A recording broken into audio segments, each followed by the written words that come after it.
but we don't know a lot about what Germany was like back then. So, if there's questions I ask that you don't remember or don't know the answer to, that's fine. Just let me know. We don't have to try to answer everything, but And if you can't get it all done in one session, yeah, exactly. If you get tired, or if you think you want to drag out the story longer, that because it's really interesting, just yeah, don't worry about it. yeah. Yeah. So I'll just ask you questions, and if you have answers, we'll hear them, and if not, we can move on. And if we have to finish another day, I'd be glad to. Well, can you stop at that moment and then go on from there? Yeah. Yeah, yeah. So let's start then. So Opa, you were born in Uslar, Germany. That's how you say it? Uslar. Uslar, Uslar. Okay. And back July 1935. 1935. That's a long time ago.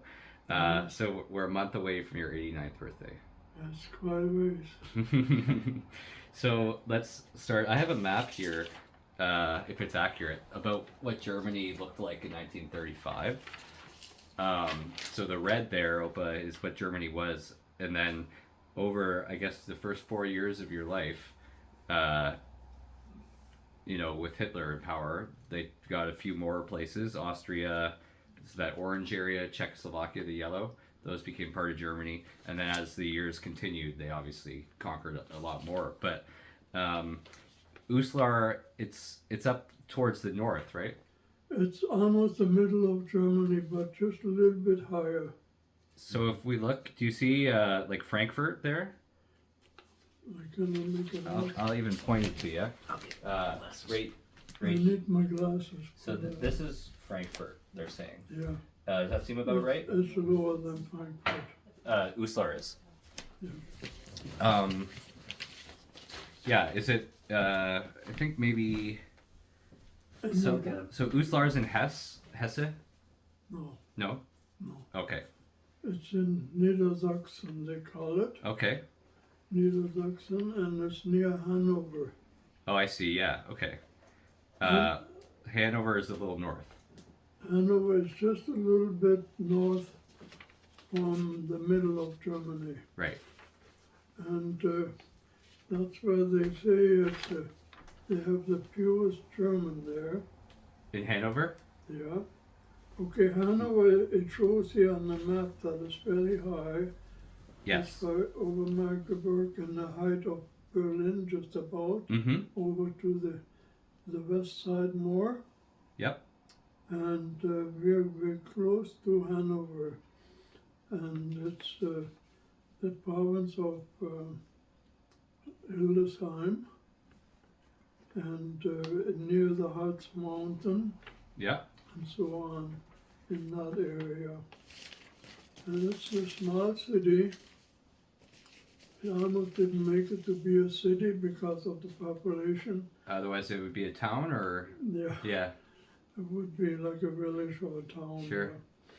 But they got on the map because we had a big furniture factory in that city, In Uslar? in Oslo, which is called Ilse Möbel. Ilse Möbel is a well-known manufacturer. They had the biggest small furniture factory in Europe Really? At the time? at the time. Yeah. Wow. They would come in from one side, from the forest, with teams of horses, like 4 horses in front of a log of some timber, and they would bring that in to the factory.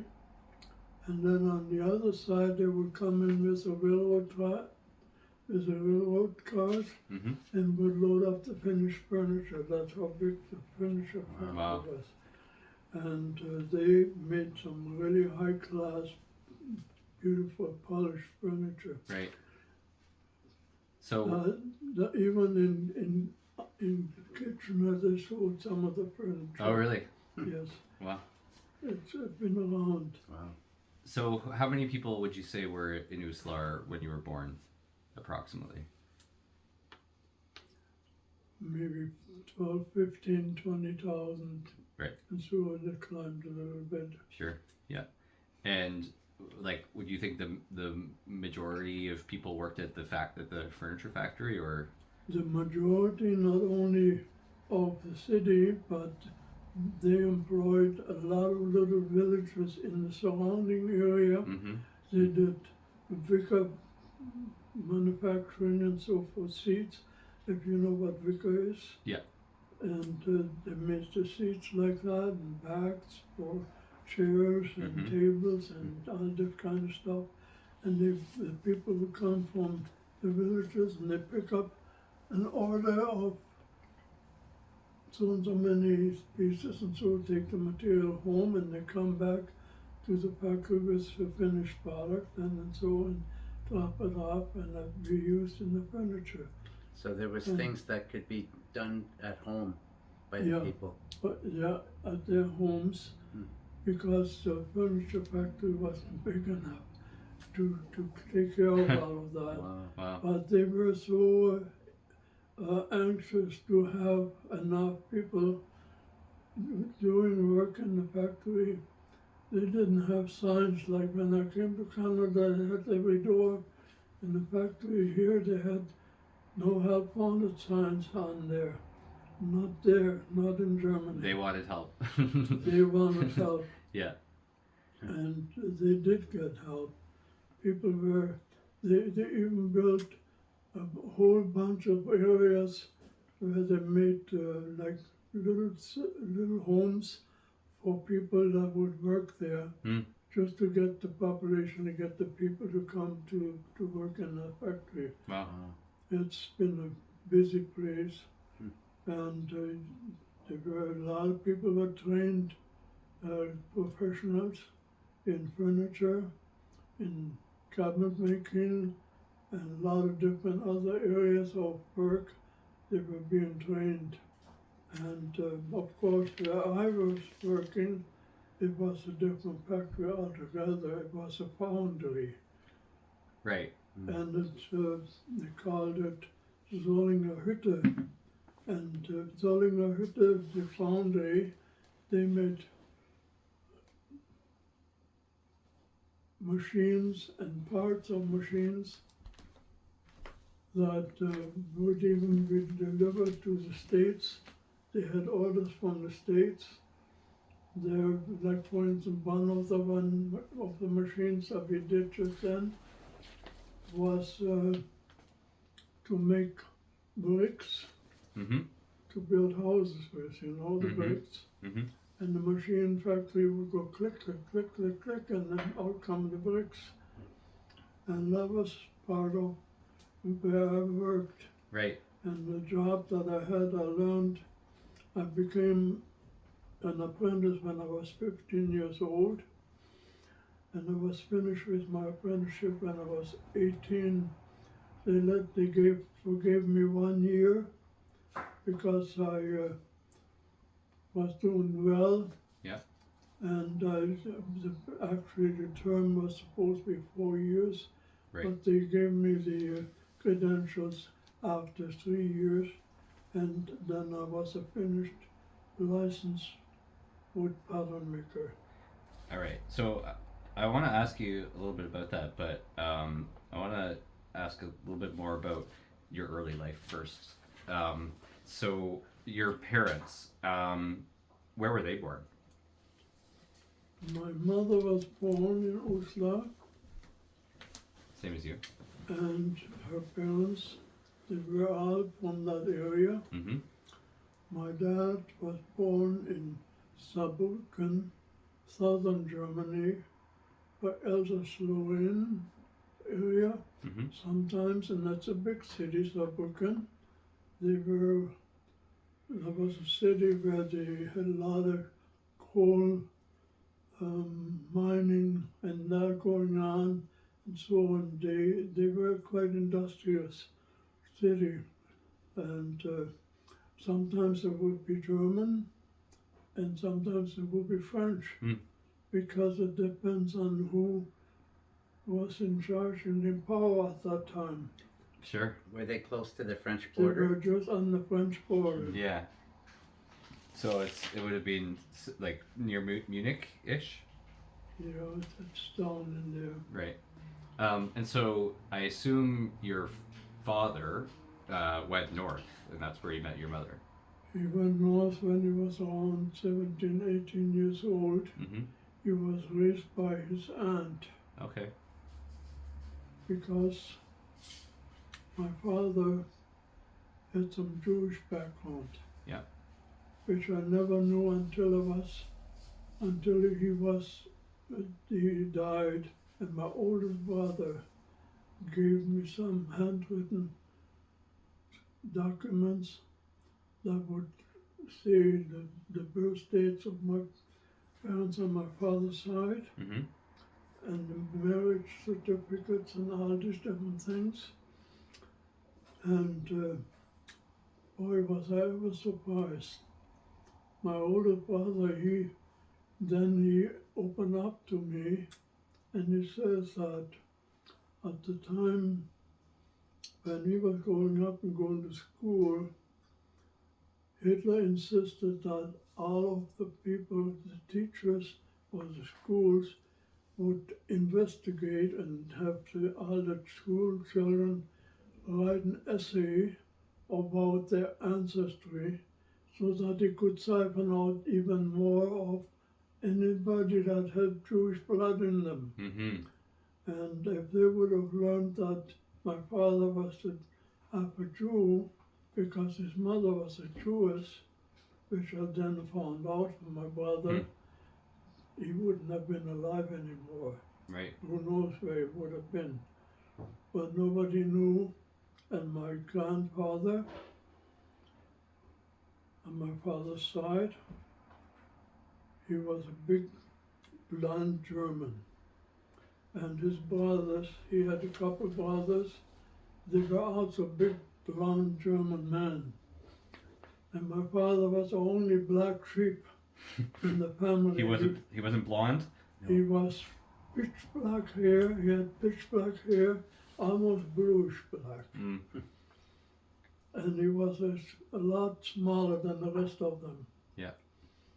And then, So he looked more like one. but then I never knew, and nobody knew. My aunt, my grandmother, my father's mother died when he was born. Okay. So then my aunt raised him. Mm. And she looked after him, and then he was sort of age a little bit. So then he, on his own, he went up north, and he came to Uslar, where he got to know my mother. Mm-hmm. And then somehow they got married, Mm-hmm. and this was all secretive, and nobody knew anything about it. My mother likely knew, but of course she had to be quiet. You mean about the Jewishness? No, my Or mother, about the marriage? So what was secretive? she was Lutheran, Okay. and so was the family ahead of them. On my mother's side, they were all Lutherans, Is Uslar a Lutheran town? mostly Lutheran. Yeah. There was only one group of Catholics at the end of the war. Then the Catholic Church thrived a little bit and so on. Then they would have services in the Catholic Church. And it happened to be that when I was an apprentice, that I made a bell for the Catholic Church. My boss, who was we called a Meister, he would go around with the owner of the foundry to different cities in Germany to listen to different sounds of bells. Wow. And they would take the measurements and everything, Wow. and then they gave it to me, and I had to make the pattern for it. To pour it. So Wow. then That's cool. they, at the time when they dedicated the church, and they had the bell there, and they wanted to bring the bell to the church, they had a big float, and a lot of people walking behind the float, and just, you know, the way the Catholics do, and so, and marching, and the bell that I made was on the float, Yeah. you know, and I was thinking, boy, that's different. I make the first Catholic bell for the Catholic Church. Yeah. You Yeah. probably didn't see that coming. No. So that was one of my last projects that I did over in Germany. So do you remember that parade pretty well? Yeah. Was there a lot of people there? Maybe about 30, 40 people Nice. walking behind there. And Nice. Opa, I have this photo. Do you recognize this? I sure do. Yeah. So that's not a church, obviously, right? That's the City Hall of Oslo. And did you spend some time around there? As a kid, maybe, or Not too much. No. So where you lived in Uslar, like, could you walk there? Yeah, well, the town was not big. Right. You could walk across town in about 10 minutes. Yeah. And that's the same building? It's the same building. A little bit more in that but one? it just shows a little bit of the surrounding area more. Is there anything around there that you do remember? Like any restaurants you went to or any... Well, on the left side, if you look at the picture, looking at the picture to the left, down at the end more, there's a bigger house. Uh-huh. It's called Menshausen's Hotel, Menshausen. Mm-hmm. And they entertain even today. They have a big guest area and all that. And I used to go, my older brother, who was 3 years older than I, he would take me along to go for a dance with him. How old were you? And I was about 17 years old, So you- 16 and 17. Yeah. Mm. And then one morning I came to work, and so when I was on a Monday, and we used to go to dance on Sundays even. So that Saturday, like here, everything is mostly Saturdays, but there was mostly on Sundays that they had those dances and that. Mm-hmm. Mm-hmm. And then I had on my machine, I was on a turning lathe, finishing up a big wheel, Okay. a flywheel that I made, and I was just trying to finish it, and then all at once the machine would go boom. You know, my knife, the chisel that I had to do the shaving, Mm-hmm. it got, I put a little bit too much pressure on, and then I didn't have to turn around. I knew the boss, the You heard it. master, was behind me. He says, "You night owl," in Germany would say, "Du Nachteule, Mm. wo bist du gestern gewesen? Where were you yesterday?" And then, well, of course, I was dancing. that was the reason. So it's half the So town. he says, you know, that because I didn't have enough sleep, maybe. Yeah. What do you think? Well, when you're young, you're ambitious, you've got lots of energy and so on, you think everything is no problem. Yeah. So that was me. That's good to blame it on something like that. That's good. Yeah. Nice. Opa, so you've mentioned your brother, so he's 3 years older than you. Is that Hugo or someone else? That was Reinhardt. That's your brother, Reinhardt? Yeah. Okay, then Uncle Hugo, he's your younger brother? He was the second oldest. Uncle Hugo was 5 years older. Okay. Any other brothers? Opa's the youngest. Yeah. I was the youngest of 3. So, Reinhardt then, he was born 1930. 1933, 1932. 32 maybe. Okay. Yeah, And sorry, Hugo was 1930. yeah, and Or Hugo was 29. 1930. All right. And so, obviously, they didn't have to be in the war. They were too young. They were too young yet, yeah. What about your dad? What happened with that My situation? dad, I never saw my dad. Oh, I don't know. I never knew my dad. Why not? You want to tell me about that? Because he was gone before I was even, I was just a little boy at the time. The last time you saw him? Just a few years old. And I couldn't remember my father anymore. And then when he came home after the war, I got to know my father. So he did have to go to the war. He did, oh, he was in the war all right. Yeah. So can you tell me about that? Like I really don't know anything about that. So what did he do? He was in the war, he was a paratrooper. Hmm. And they dropped him off 3-4 times, he says. So that's not kidding. No. When you get dropped into the middle of That's not one of the nicest jobs, eh? No. no. So that's what I learned after. My father, he sent us a picture one time. They were trying to go and fight Russia. And they sent all the Germans, and there was so much sabotage at the time. They would send warm clothing to the people that were to go to Russia, and the warm clothing that they should have had, they sent to the people to Rommel in Africa. Hmm.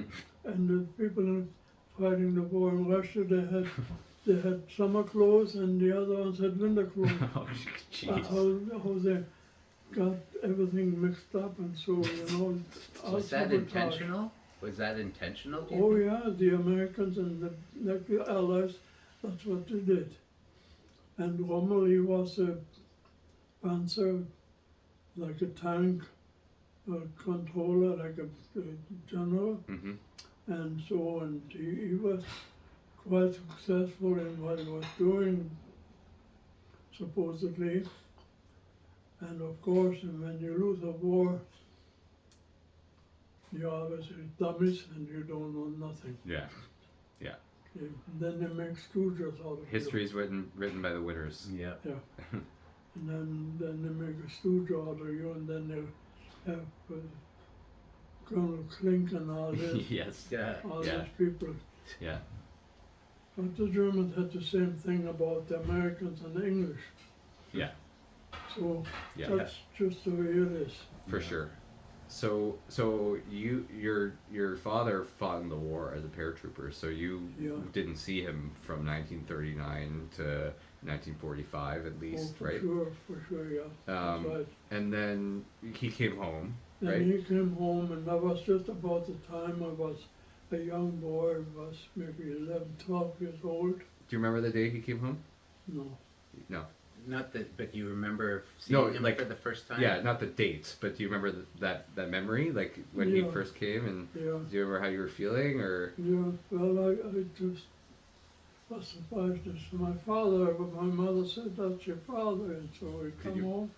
So we got to know each other, and then we learned that, Do you remember if he gave you a hug? I don't Do you remember know. if you remembered him, like, or was he a stranger basically? He was basically a stranger. Yeah, yeah. But then he found out that my mother was having rheumatism Mm. so bad that all her joints were bandaged up, and so, and when she had to go to the city hall, the one of the picture, for some reason, the official reasons or so, then we would have to put on the wagon and drive a wheeler over there. Or she She couldn't couldn't walk? walk that far. Because she couldn't walk that far, and that's how immobile she was, and she was hurting a lot. And then when my father, when he came home, he found out that we had no heat in the house. Mm.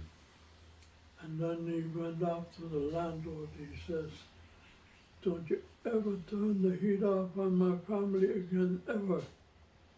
My father took a stick out of the corner where the booms were and so, and he went after the guy, and the guy just escaped up the stairs in his room, and he was standing in the farthest corner on the chair.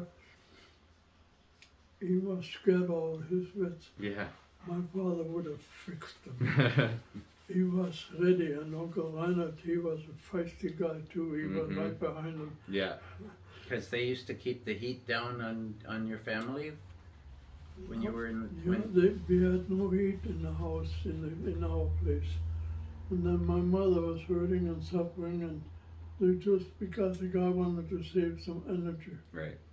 and so on. And since then that was straightened out. And I remember before my father came home, my brothers, they got into trouble sometimes with the neighbors' kids. Mm. And one time, one of the ladies, a big old lady, she came into our house, and I was just a little fella like Rafi, about the age. 7, 8, yeah. Yeah, 7, 8 years old. Maybe not even that. Mm. And he was on top of my mother and beat her up. The landlord. My mother was laying on the stairs, and this woman, she was so much bigger, and my Another mother woman. was sick and weak and all that, and she was beating up on my mother. And I got a broom from the corner in the hallway, and I took the broom and I beat up on that woman, and there was a nail sticking out from the broom, and it cut her head in some places there, and she started to bleed, and then she got up from my mother, left my mother alone, and ran out of the house. She said, they were trying to kill me, they're trying to kill me. And so that was the end of that story. Yeah. Wow. But I stuck up for my mother. What- She was the only thing that I hit that was important. Yeah, that must be a pretty memorable moment for you as a little kid. It was. Yeah. Too. Was she grateful, your mom? What's that? Was your mom thankful that you helped? Oh, she was a good woman. Yeah. Opa, do you know why your parents named you Arthur? I had an uncle, my mother's sister's husband, was Arthur Mazurik. So he was like Polish background and so, and they named me after him. Mm-hmm. And you met him? I only got to know him a couple of times that I met him, that's all. But that's all I know about him. Okay. And he was gone in the war, he was killed in the war. Ah, right. Like a lot of the men. Yeah, it's lucky your dad came home. Yeah. Do you think your parents had a good marriage? My parents were, Do you think they had a good marriage? no. Why not? My mother couldn't give my father what he wanted, I guess. And he was not faithful then. I see. And that hurt my mother, but what can she do? She is who she is and what she is, and so on. But then in that time, that was when I was in Canada already, though. I see. So that you didn't Yeah, see that. that was before I came, like after I come to Canada. Right. But there was some problems in Germany with another lady and stuff. Yeah, when my father came home,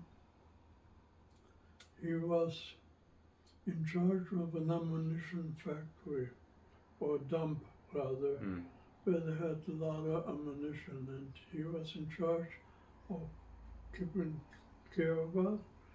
And there was a man who was working under him, his wife. She would, she and my father, they had a thing going. And she would come home with him Mm. into our house. Wow. With your mom there? And my mom, of course, she was not happy about that. No kidding. Yeah. So, what can you do? Yeah. So you were. And then, Sorry. Go ahead. yeah, and then my father, he was upset with my mother because she found that, and Mm-hmm. no business you being here, you don't need two women for one man, Mm-hmm. He was supposed to be her husband and Right. be faithful. But then after, when she went back to her husband, and the husband would come and kneel in front of her, and she come back to me, and then she went back with him, and then my father, from then on, he was gone then for a while, because I guess he was, not feeling comfortable. But then he came back, he wrote my mother a letter and so on, that he can come back. And she would take him in again, and my mother did. She loved my father. Yeah. And then everything from then on, my father was a very good man. Okay, that's good. That was So they had a everything went all right from then on. He was a good man. He stayed at home and so on. Everything. Good. He looked after the family. So did the unfaithfulness, the infidelity, did that start when he got back from the war? Yeah, at the end of the war. Yeah. Hmm. Okay. And then they dealt with that issue, and then they had a good marriage after. Yeah. But Okay. there was some. He still had some vulnerabilities though. When he was in Canada, he used to go to Toronto and things. Well, that was after later when I came to So he was- Canada, and I had them all come to Canada. Yeah. We'll get to that. Yeah. So when you lived in Uslar, was it always the same house, or did you move? No. Hmm. We lived in, they called it the Neustadt, the new part, like Neustadt. Newtown. Part of the town. Yeah. Neustadt. And in that part, and at that time, and it was before my father came home, we were so poor we had nothing to eat. We had no shoes, no clothes, just rags and all, and my shoes were just about nothing. Then somebody who was a friend, they would sometimes people would come together, like a few women and a few men and so on. They would meet in the house, and one of the men, he was able to make some soles out of wood, and he made for me also. I had a pair of soles cut out of wood, and the strap over it, and that was my shoe. Wow. And that's what we had in the winter. And then when we would go, we had nothing else to play with, and so because we had no toys and all this, and we would go sleigh riding, and then when we would go in the winter, we would go to a little hill, we call it Rotenberg. Then we would be about 3, 4, 5 guys would be one behind the other, and would hook each other around the waist, and then we would slide down the hill. And when the first one fell over, everybody else was falling over. So those were our times of excitement. Sure. Were you riding on your feet or on a toboggan? No toboggan then, Just on your my feet, shoes, on your wooden shoes. the wooden boots and whatever I had. Yeah. So that time, so you lived in Newstead. That Yeah. was during the war. That was when your father was away. That was at the end of the war. Okay. Yeah, And then did you move once your father came back? yeah. Okay. And before that, because of Neustadt, I just wanted to mention that because of this, about that period of time where we had no food, Yeah. very, very poor. We all had ration cards. And there was so little on the ration cards, it was only the younger people, they were getting more food. The older people had less food, and so because they were not important.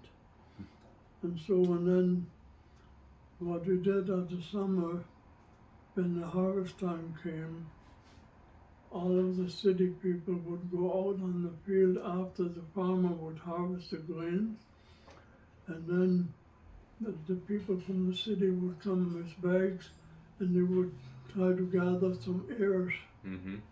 and fill the bags with ears of whatever they could pick up from the field. And then we would come home, and we would, in the evening after the whole day, my two brothers, my mother and I, and then we would come home with maybe 3-4 bags of ears. And then we would go, After a day, that's how much you would have? yeah. Yeah.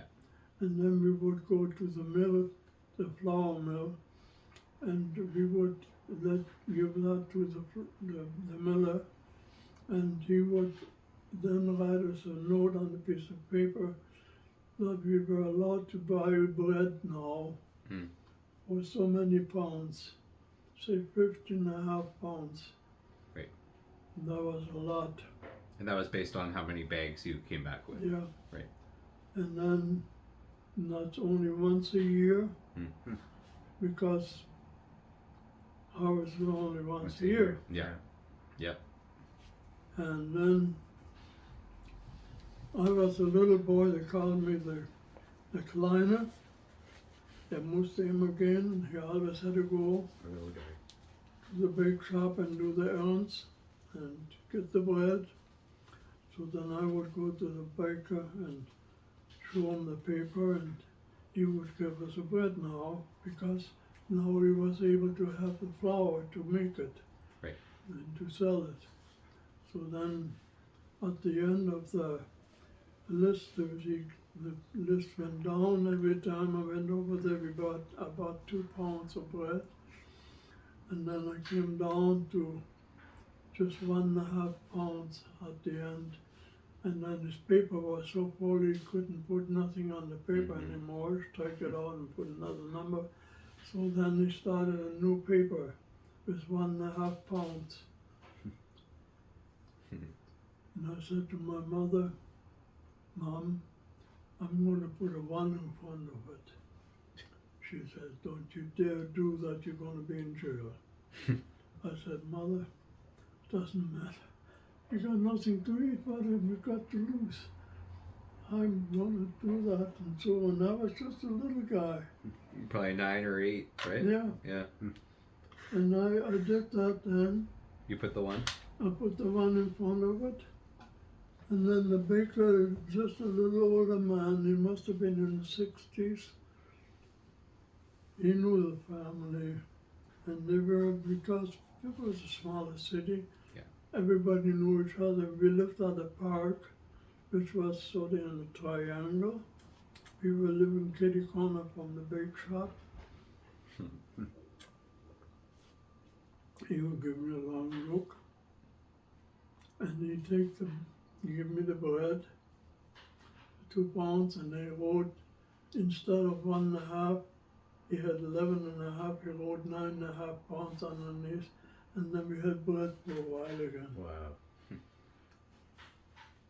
Where he got the flour from, I don't know. But then after the war, and everything was over, and I was married the second time to Aunt Lydia. So this was probably in the 2000s? Well, 2000 year, yes. Yeah. We went to Germany. I looked up the bake shop and I talked to the owners, and because I knew the father likely wouldn't be alive anymore. No. So then I asked for the young men, and they had a nice bake shop by that time, and they had another one even on the other side of the city. And I told them I come all the way from Canada, and so, but there's something that's not right in my heart. I cheated your father, and this is what I did. And so, tell me what I owe you. I pay you whatever you want. I pay you for it, and try to make it right. So then the man says, "Oh, Mr. Schnell, don't worry about it. My father knew about it.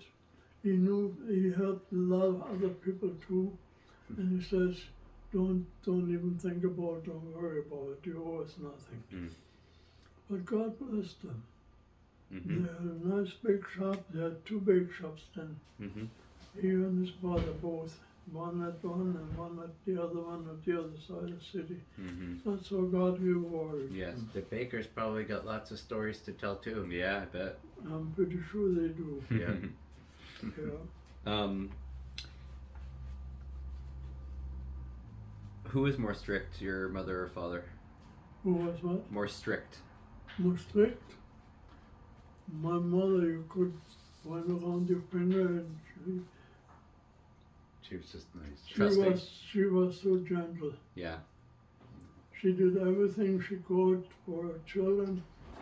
At night we had air raids and so, and the bombers there would be more bombers and airplanes in the sky than people on the ground. Do you remember seeing them? Oh yeah. Yeah.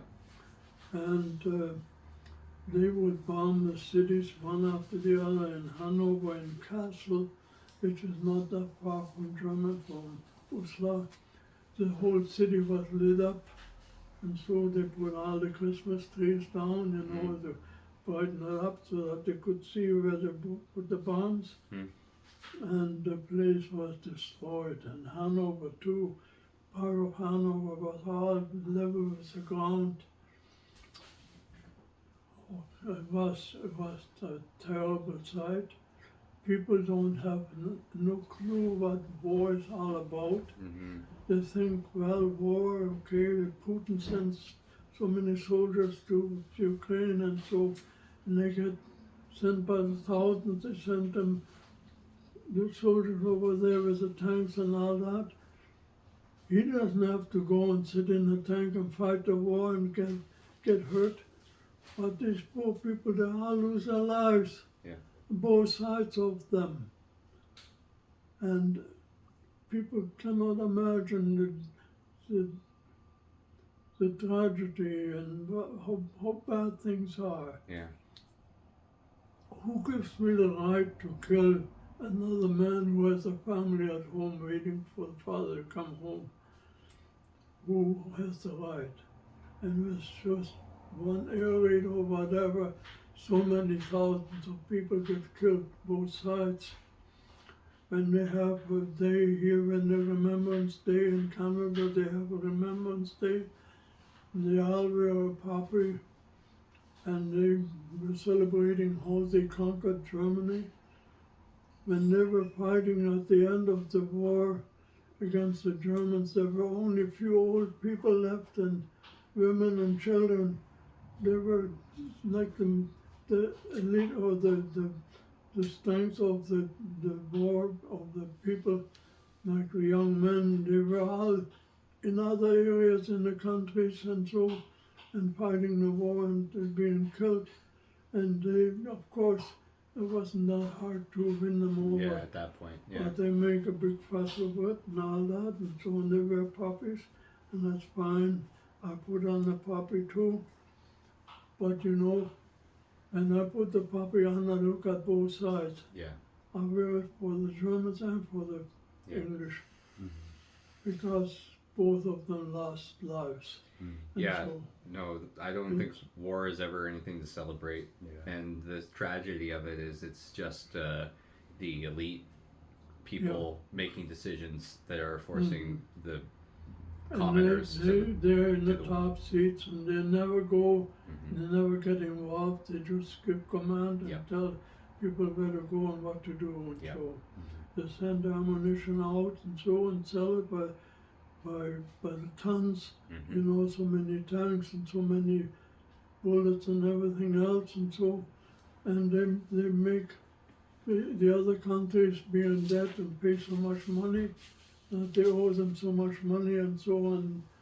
That's how they control everything, and people don't realize a lot of times what's all involved, but a lot of it is money, money, money, money, greed, the pride. That's the worst thing in this life, in this world. Pride. The pride, the greed, the gimme, and the control.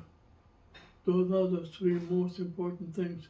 And people don't think, and I was examined and they told me that I have cancer. I'm dated. But so is everybody else, because nobody knows tomorrow Right. if they're going to be there. Everybody's dated. And that's the irony of life, but the reality because the death rate is 100%, no exemptions. Everybody got to go the same way. And it's nice to know where you're going. And we're in this world only for one reason, and that's a gift of God that we have this life, that He's given us this ability in our life, that we can live and choose who we want to serve. That we can live either for God, or for self, for greed, or whatever else, or live for God, and that God has the people that are ready to go to heaven. Not everybody goes to heaven. Only the ones that He loves and that love Him. And what the sacrifice of Jesus, what He's done for us, is so high and so extravagant, we cannot realize the intimidation of a Creator, God, who made these people. And it says in the Bible that He came unto His own, and His own received Him not. But as many as received Him, to them gave He power to become sons and daughters of God. It says we must be born again, and there's no way to go to heaven other than that you're born again. You must be born again, because our natural life only gets us so far, and that God can see who will be fit to go to heaven and be part of His family. And if we want to be that, we got to make up our mind right here and now, because tomorrow we don't have a choice. Tomorrow may not be ours. We got to do it today. And God alone, He's the judge of all the earth, of everything. And if we cannot accept that, and Jesus, they called Him, instead of the Creator who created them, they called Him Beelzebub, they called Him a devil. And Jesus says, no, you are of your father the devil. Because if you would have God in you, and that you say you are what you are, then you would love me because I come from God. And that's a sacrifice. Jesus made a sacrifice for His enemies, people who loved Him and hated Him, and put Him on the cross and spit up Him, and spit Him in the face and beat Him on the head when He has a crown on, and they did everything to Him that ugly, whatever somebody could suffer, the Lord has suffered for us, for the people that are His own creation. And He still loved them because He knew after everything is done and over with, He'll have the ones that love Him and the other ones He'll let them go. Not everybody says that they want to go to heaven. They're not all going to go to heaven. Only the ones that are ready and will accept Him in the heart and love Him. Because this time is not forever. Right. We're limited. We only have so and so much time. And God has blessed me with many, many years. And I always thought everybody else is getting old. And now I'm the one that's old. And I can only say, when I turned to be 18 years old, I came to Canada. And I don't know if I should keep on like that, but that's the time when they announced again that the Germans have to send all the young people to be mobilized and be recruited, and that they would serve in the army, because Mr. Khrushchev and the American president didn't get along. And he said they want to fix the Americans. And then my father says, and they announced it in the radio and in the newspapers. And then my father says, enough is enough is enough. we're getting out of here. No more of this. He said, I'm not going to sacrifice my children, my boys, for what? And then he says, Art, you're the first one to go. You're finished with your apprenticeship right now. You're not married. You don't have family. You're the first one to go to Canada. We're going to Canada. You have a choice to either go to Canada or Australia. But they were telling us that a lot of the people that were not so pleasant, and so the English would Send them there. go to Yeah. Australia. Mm-hmm. So we decided to come to Canada. So then the best thing my parents could give me on the way, they had nothing to give me. They couldn't give me the language. Right. My mother on the boat, when they saw me up at the boat at Bremerhaven, my mother took me to the side and she says, Arthur, Arthur, German, you get it in eine neue Welt. You're going into a new world. You don't know people over on the other side. You don't know their language. You don't know what anything is all about. You come to a whole different environment, but we don't want you to get killed. We want you to be alive, and we want to get away from all this. So you're the only thing I can give you on the way, she says, if you come into predicament and you come into trouble, pray to God and He'll help you. My mother was brought up Lutheran, but she was God-fearing. Mm-hmm. When Sundays come, all my buddies would come from the villages and so to the city. My mother would have a big meal and she would feed all of us. And then after that, when we had a full stomach, we would go to the soccer field and play soccer all afternoon. That was my Sunday. I didn't go to church.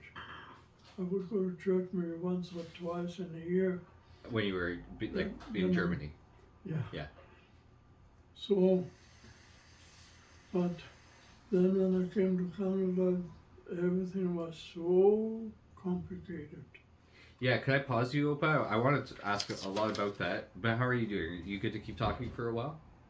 I would ask you a question. Yeah. Okay. You If you need tell me. if you need a break at any point, just let me know. But Mm. so your parents or your mother was God fearing, but you weren't going to church, right? No. Back when you were like a And even teenager. we didn't have church even. Okay. Right. Because the church, everything came to a standstill. Right. With the war. Yeah. Mm. Soccer, that was one of your favorite hobbies. Mm-hmm. What else would you do for fun? I know you talked about sledding on Well, your shoes, but When my dad came back from the war, he taught us how to raise chicken. race? Yeah, raise chicken. Raise or Um, race? Raise Raise them. To live. from little eggs. Yeah. And we would put them on an incubator and heat them up and so on. And when they hatch, we would feed them with a little toothpick and so, the egg white. So, when we mix that up and make it small and so into the little beak, and we would have the chicken go out of the little eggs, and I would have as many as maybe 60, 70, sometimes 80 chicken. And my dad and I, we were trying to make, they were allowing us some parcels of land on the edge of the city. And a lot of people would have like a little parcel of land there, and it was fenced in. My dad and I, we built a little shed, like, about as big as this room, just about, maybe 12 by 18 or 20 feet. Mm-hmm. And I would have some hatches, like boxes and so, on the one end where the chicken would lay the eggs. And so I raised the chicken, and I would, every morning my dad wanted me to feel the chicken in the back and see if there's an egg coming. And so on, and we would number all the chicken with a tag, and I would keep track of all the chicken I would do to bring or give an egg. And so I would have count of that. Did you like that? Yeah. It was strange to feel a chicken in the back. But anyways, that's okay. It's nothing out of the ordinary, it's human. Yeah. So did you have pets growing up? Like dogs or I anything? had one dog. My brother and I, we bought it from a farmer. It was a little German Shepherd. And that dog was just a little plump little puppy. And we would sometimes just give him the dish with the food behind him, and then he would have to turn quick and he would tumble.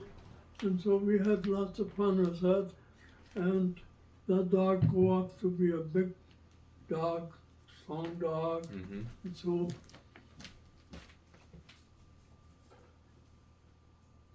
we would play catch with him on the street. My friends, they would grab him by the tail and so on.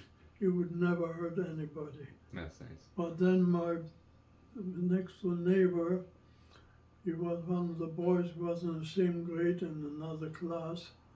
He said, "Oh, your dog is just good for nothing." I said, "Paul, you want to find out how good my dog is? Put your hand on my shirt and hold me there." And then all at once my dog, when he was standing up on his legs, he was bigger than him. And all you could see is just a row of teeth. And the dog would go, "Oh." Because he was protecting you. He was ready to bite him. And then he turned white. He said, take the dog away from me. I said, "Paul, is he a good dog?" Yeah. He's a good dog. That's so good. Ever since then, he was a good dog. Yeah. That dog, I put him in front of boxes. I made boxes at that time. I was just a little guy. I made boxes with baby buggy wheels and so. And this is where I would put the chicken in. We had a little shed at the place where we lived. And then every morning I would bring them to the garden there that we had and to let them out and feed them. And I would harness my dog. I made him pull the chicken, and I would walk beside him, and we would go down the road and so to the garden where we had that garden that we had. And a lot of times, and I would just look down the slope on the other side of the street. There was like a little valley, and there was a soccer field, and a lot of my friends would play soccer there. And I would say to myself, "Boy, I wish I could play with them." And so I never had a chance because I had other things to do. Well, that's, yeah. So, Opa, I know obviously during the war and like everything, you were pretty poor, but it sounds like everyone was. How would you compare yourself to like the other families? Like, were you guys more poor than the other families, leaving aside the war, or were you more rich or No, same? we were all the same. Yeah. Nobody had anything. Right. And then. And right after the war, the government depreciated all the money of everybody who had some money at the bank. They ended up with, I don't know what the number now, I think it was 350 German mark. And that's all everybody got, all alike. It was like No equalized. matter how much anybody had, the money was gone. If you had $350, and that was it, a mark. So that's the way people started. They were all poor. And did you, like you were saying how you would see your friends and want to play soccer. Like, did you have to do more? Did you have more responsibilities as a kid than some of your friends? I think I did. Yeah. My father was a little bit more maybe expecting of me than some other people, Sure.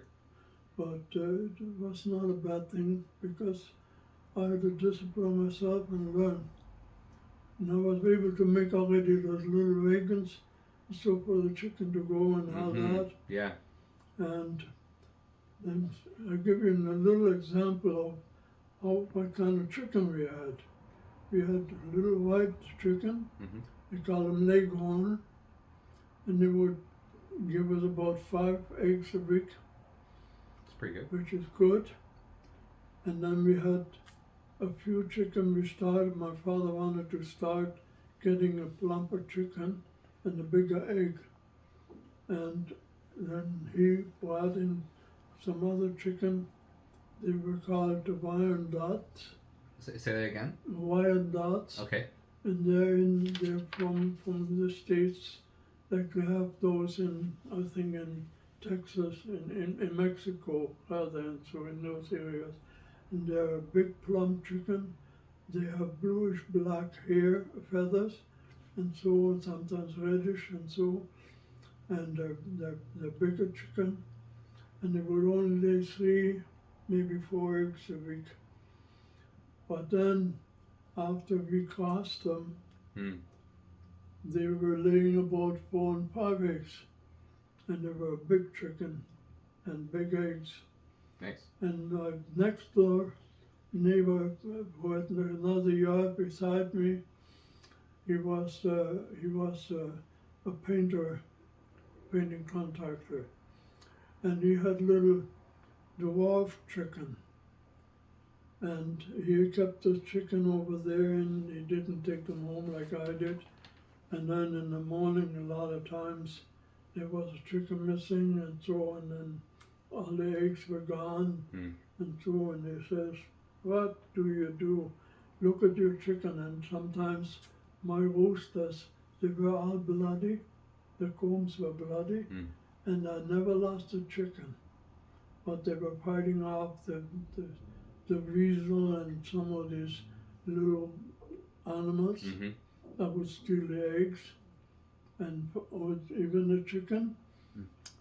And then he says, "What do you do?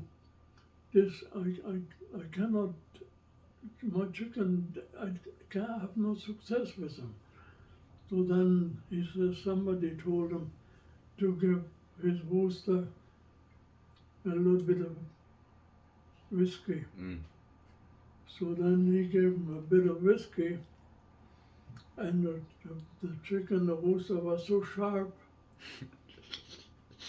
that when he opened the gate to come into the backyard, the rooster would fly through the air right into his face. Oh my God. Then he says, "This is a no-win situation." He says, "No-win this way, no." He took the rooster and cut his head off. He just was done. Side question is: do they make whiskey in Germany? He was German. It's German whiskey. Yeah. I Yeah, always No. Yeah, schnapps. schnapps. Got it. Okay. Yeah. Mm-hmm. Did you have a favorite? Your mom, was she a good cook? Oh, she was not. She did not cook too many dishes because there was nothing to cook with. Right. No. Yeah. No food. Yeah. But she was, whatever she cooked was good. Okay. And did you have a favorite meal Oh, from her, Yeah. Oh, or a few? oh yeah. Like what? Kartoffel pancakes, potato Mm-hmm. pancakes, and rouladen, and she would make stews and different things, but only as it was available, we didn't have nothing at the time. Yeah. At the time when I was a little boy and my father was gone and so, and we were all down in the dumps and had nothing, if we had enough dry bread that we could break up, put it in a cup with warm water on top, and put a little bit of barley or something to change the color, and eat it with a spoon.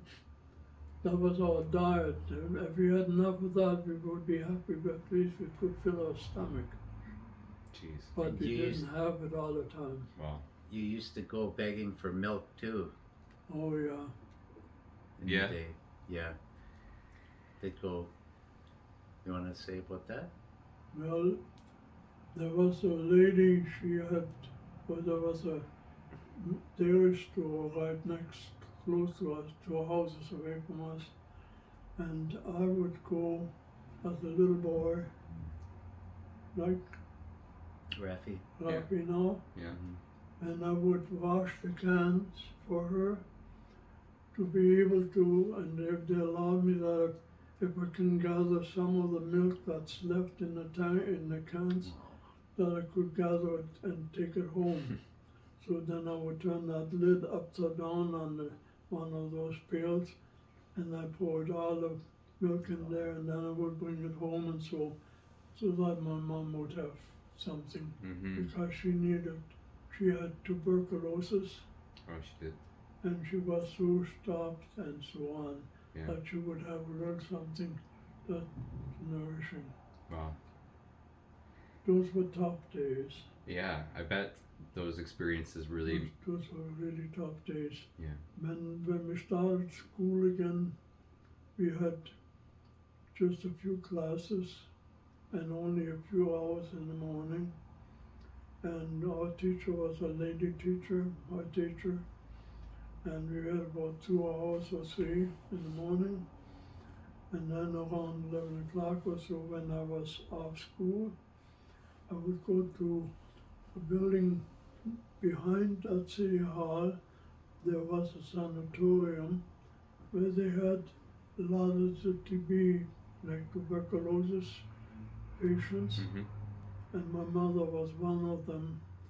And she would wait by the window for me to come, and I would see out the window, "Hi, Mama."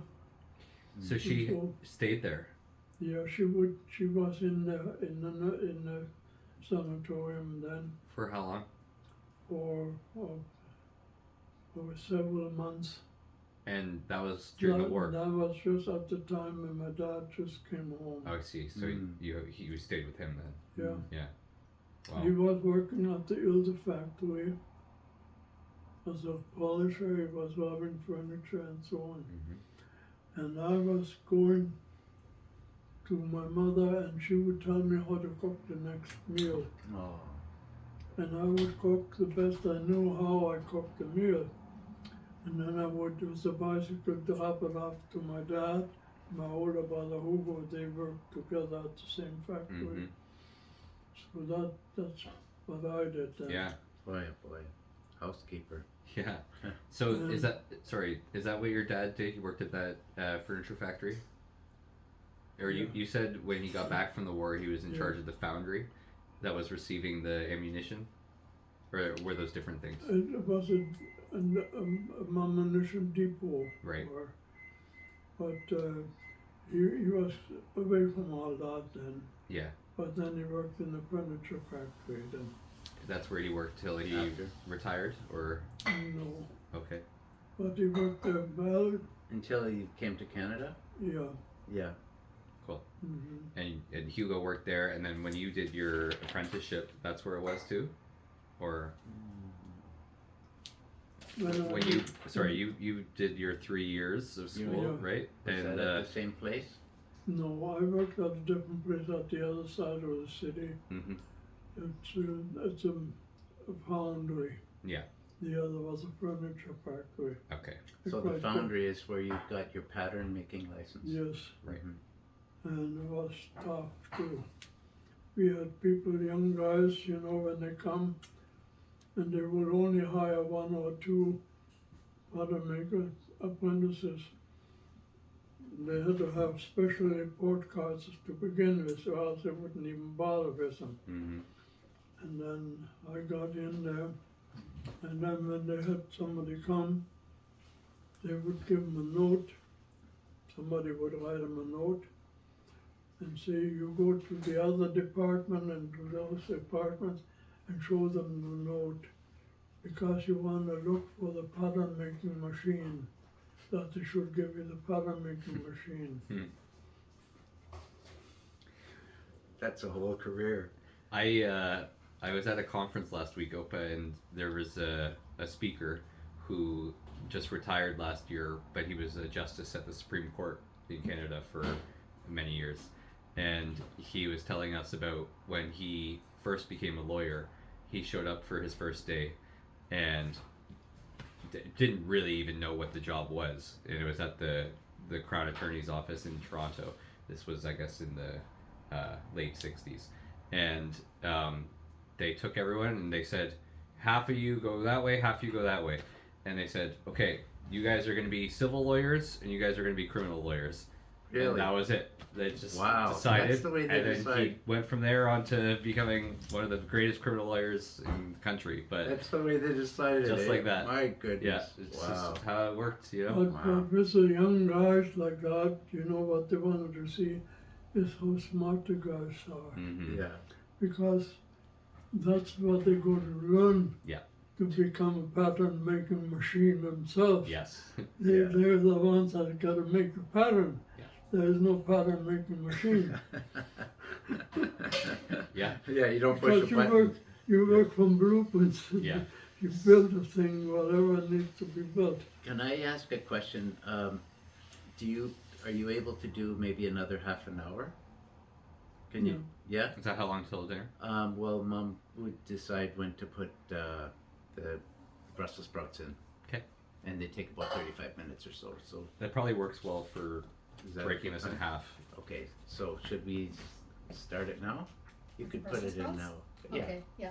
Yeah, I actually just warming up the oven. Okay. So I'm planning around like 30 minutes. I Great. can be just about ready with everything to eat. Okay. I had one more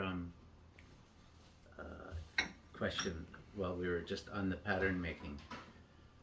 So you're a wood pattern maker, and it's not that you're making patterns for wooden things.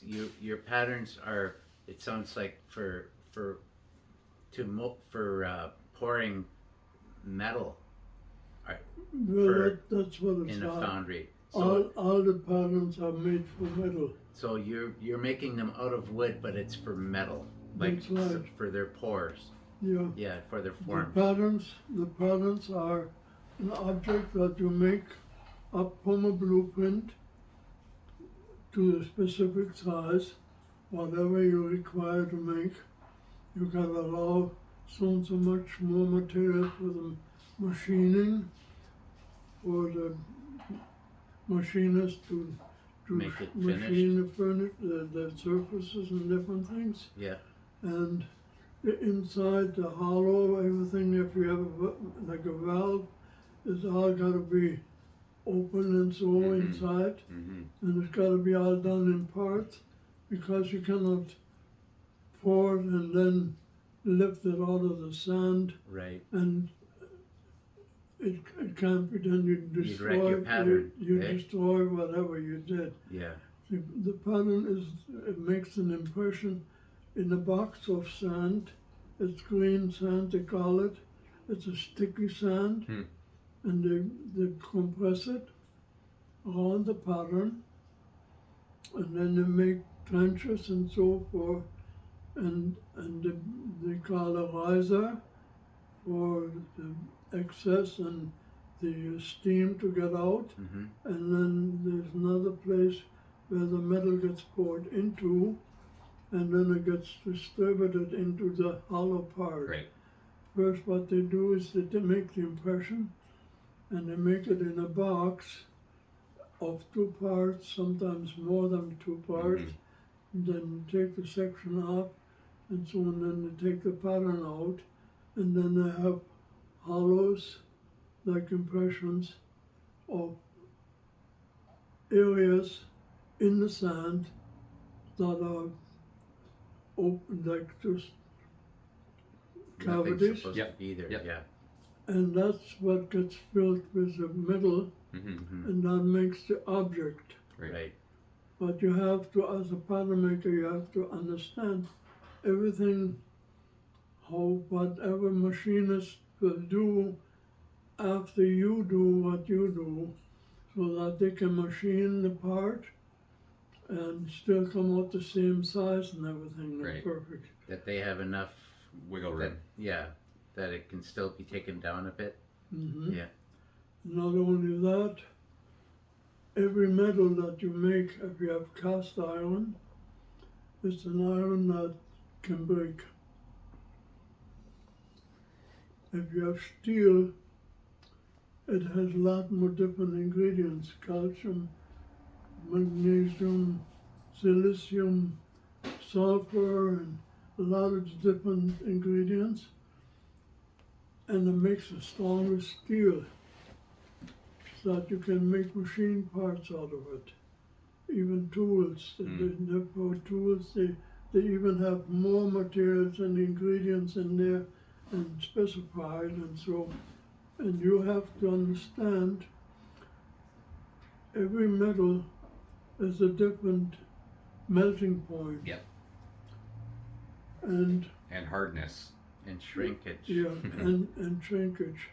And you have to by that, you have to understand this is 1% shrinkage, aluminum is 3.5% shrinkage.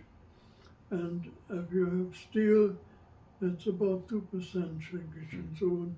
You know, it's certain amount of heating that before it melts, and you have to allow so much extra. So whatever pattern you make, all the measurements have So to many be percent bigger. increased by Yeah. so much. Yeah. Each way. So is that something you think you learned while doing the job, or is that something you knew from school? No, I didn't know from school. No, you learned it the hard Well, way, maybe. I learned it, and also while we had trade schools. Right. Yeah. And then we were drilled, and so we had to learn. Mm-hmm. Is there one pattern that you remember very fondly that you worked hard on and were proud of at the end? You said the one with the bell. The bell, yeah. That was your first one, though, you said, That right? was one of the last ones, and I Oh, guess. one of the last ones. Okay. Yeah. Yeah. But no, the first year before you do anything, you were just painting the patterns. Mm-hmm. Just to be. They were all wooden objects, and you had to learn to put different colors on different areas for different metals. Blue is steel, and red is cast iron, and all these different things are different colors. And then you had to put all the little coves and that in this putty and so on, so that everything is just easy and smooth and comes out easy out of the boxes and so. Mhm. Yeah, I was gonna ask, like you're doing it out of wood, but a lot of stuff you probably almost have to do freehand, eh?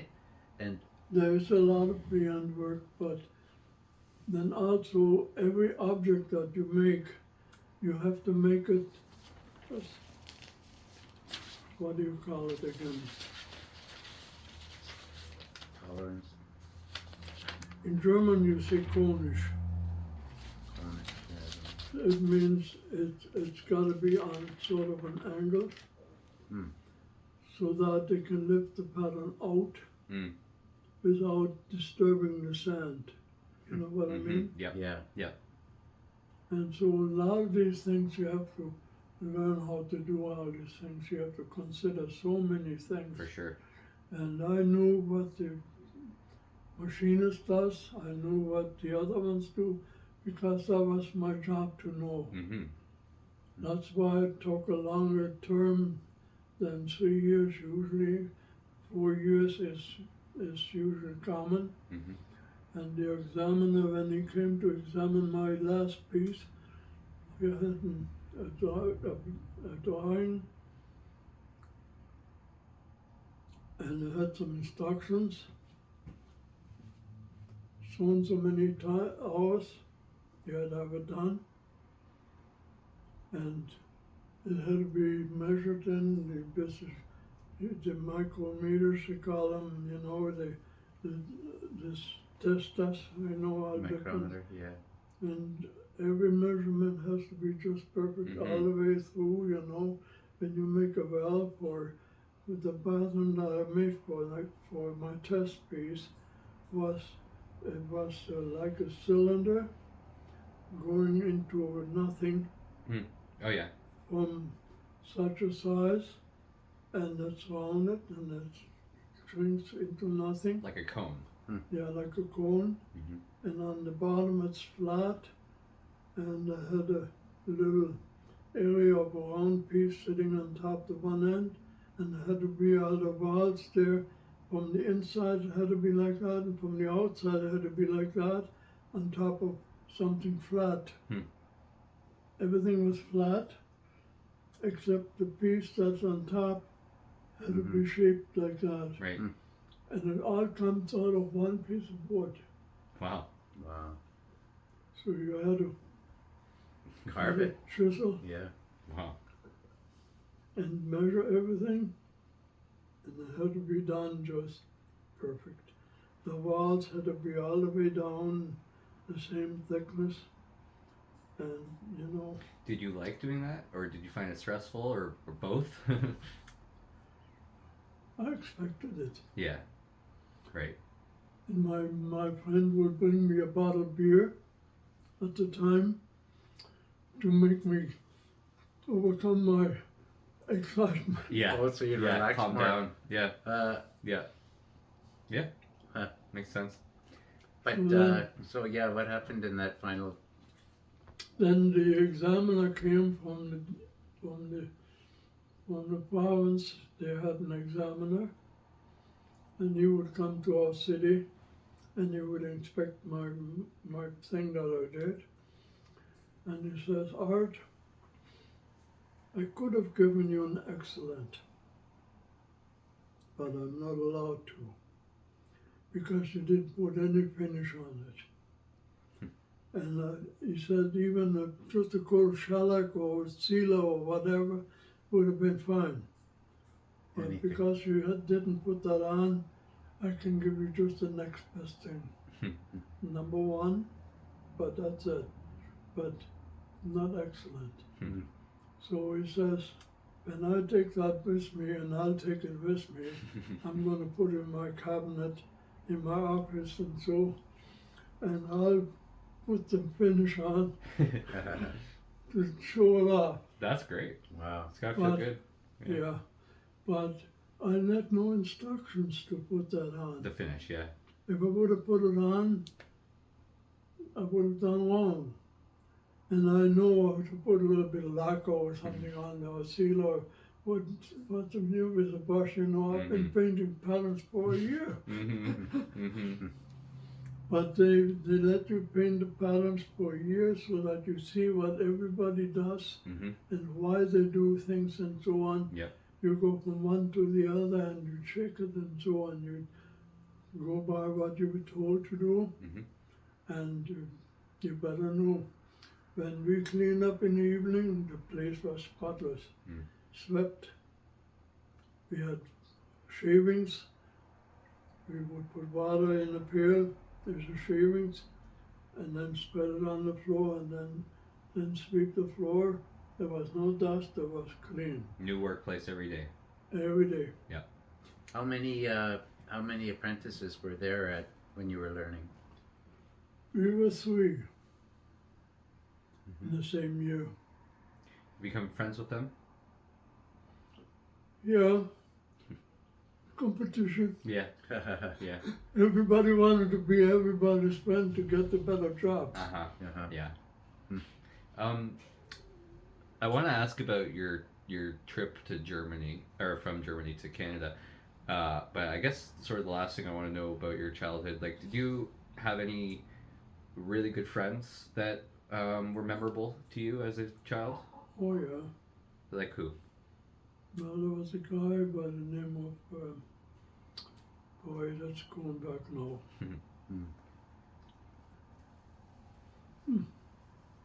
What was his name? Hans Opert. Hans Opert. Good German name. He was a blacksmith. he was a little guy. He and I would go to dance together. Yeah. Had girlfriends together. Mm-hmm. And he would, he had just straight black hair, and he looked so homeless, so hopeless. But he was very athletic. Mm-hmm. He would make saltos like that I couldn't do, Mm. because I never tried even. Anyways, but then all at once he got his hair curled, and he had a lot of hair, and he looked sophisticated, very good, you know. But yeah, I had some good friends there, Yeah. and we had what they call it YMCA. Mm-hmm. That means Light Youth for Christ, and in the Lutheran setting, and we would play ping pong and all this, Mm-hmm. and I was playing ping pong with one of the boys for competition, Mm-hmm. and I would have been the best guy, and the guy cheated, How so? and then I beat him up, and then I was suspended. Then I was suspended for a couple of weeks. I couldn't go play ping pong anymore. At the wow. And then at that time there was an evangelistic service in Kassel. So we went all over there with a group of bicycles and all. We went over there. And then my heart was stirred of the message that I heard. And I went to the leader of our group, and the leader of our group was also the religion teacher in the school Mm. of the Lutherans. And I said to him, I feel disturbed. You know, I want to respond to what I've heard, you know. Mm-hmm. What am I going to do now? He says, oh, don't worry about it, that'll go away, and so on. You know, I could have given my heart to the Lord Yeah. that time already. Yeah. No? But then when we had Don't worry, confirmation, and I thought, well, that's pretty nice. And then when we had confirmation school, the district superintendent, he was in our city, he was teaching the confirmation school. All the boys and the girls, they were playing this kind of stuff, Flicking paper. little Yeah. paper Yeah. rolls, Yeah. and try to flip it in the girl's hair Yeah. and all that. Mm-hmm. And the teacher, he was talking about the Beatitudes. And I was listening, boy, my heart was right, you know, I was ready, you know. Yeah. It was meant so much to me. Yeah. And the man who taught us was a little statue, but it was Scarlet Man.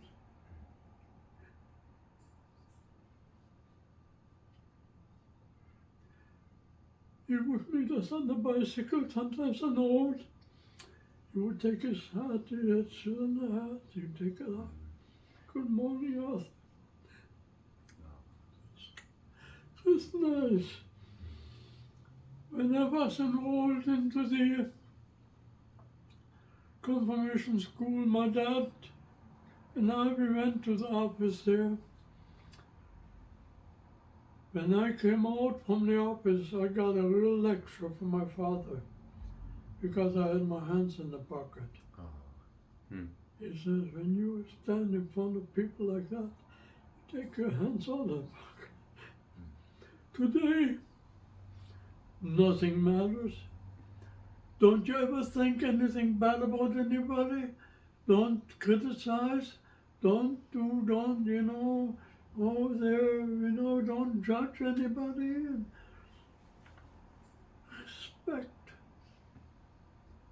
respect for the things of God. Hmm. Today it's just a person that you should respect. God doesn't mean nothing. Just a fantasy or whatever.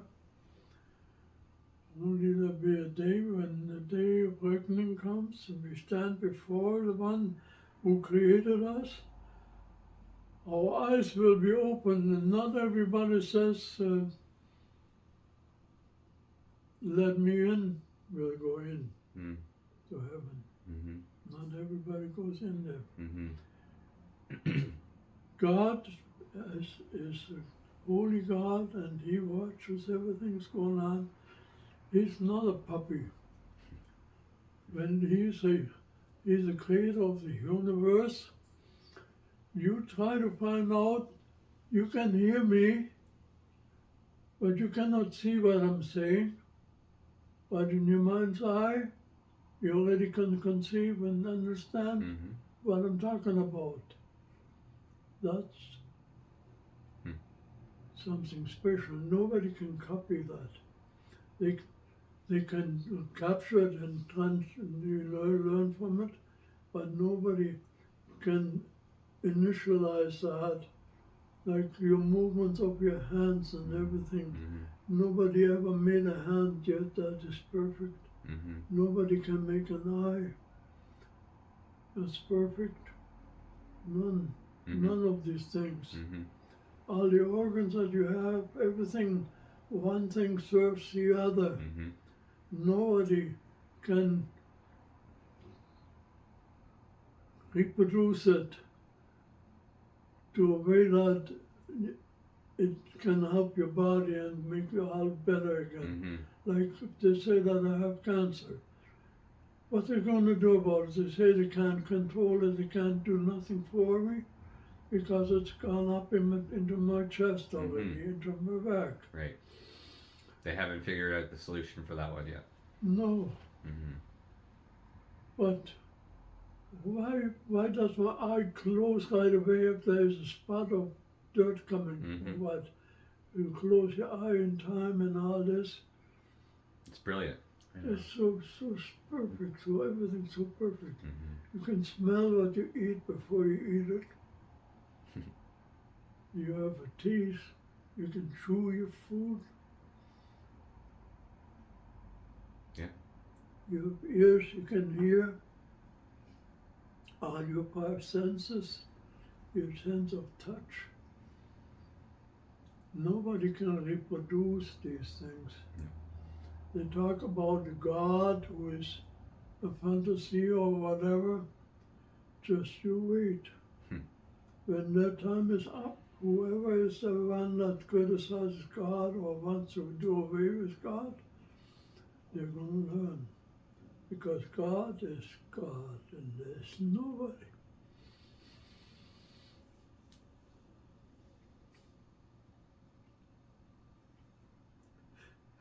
He is close to you. A lot of times, I sit in my little place on my desk, and then I feel getting tired. I swing along, I got a keyboard on the side. I play some hymns. God is so close.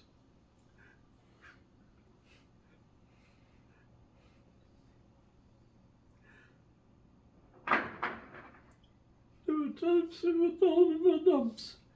I was so sick. I had sciatic nerve, sciatic nerve, pain day and night. I was trying to go to Woodstock. The family says there's a good chiropractor there and he can help me.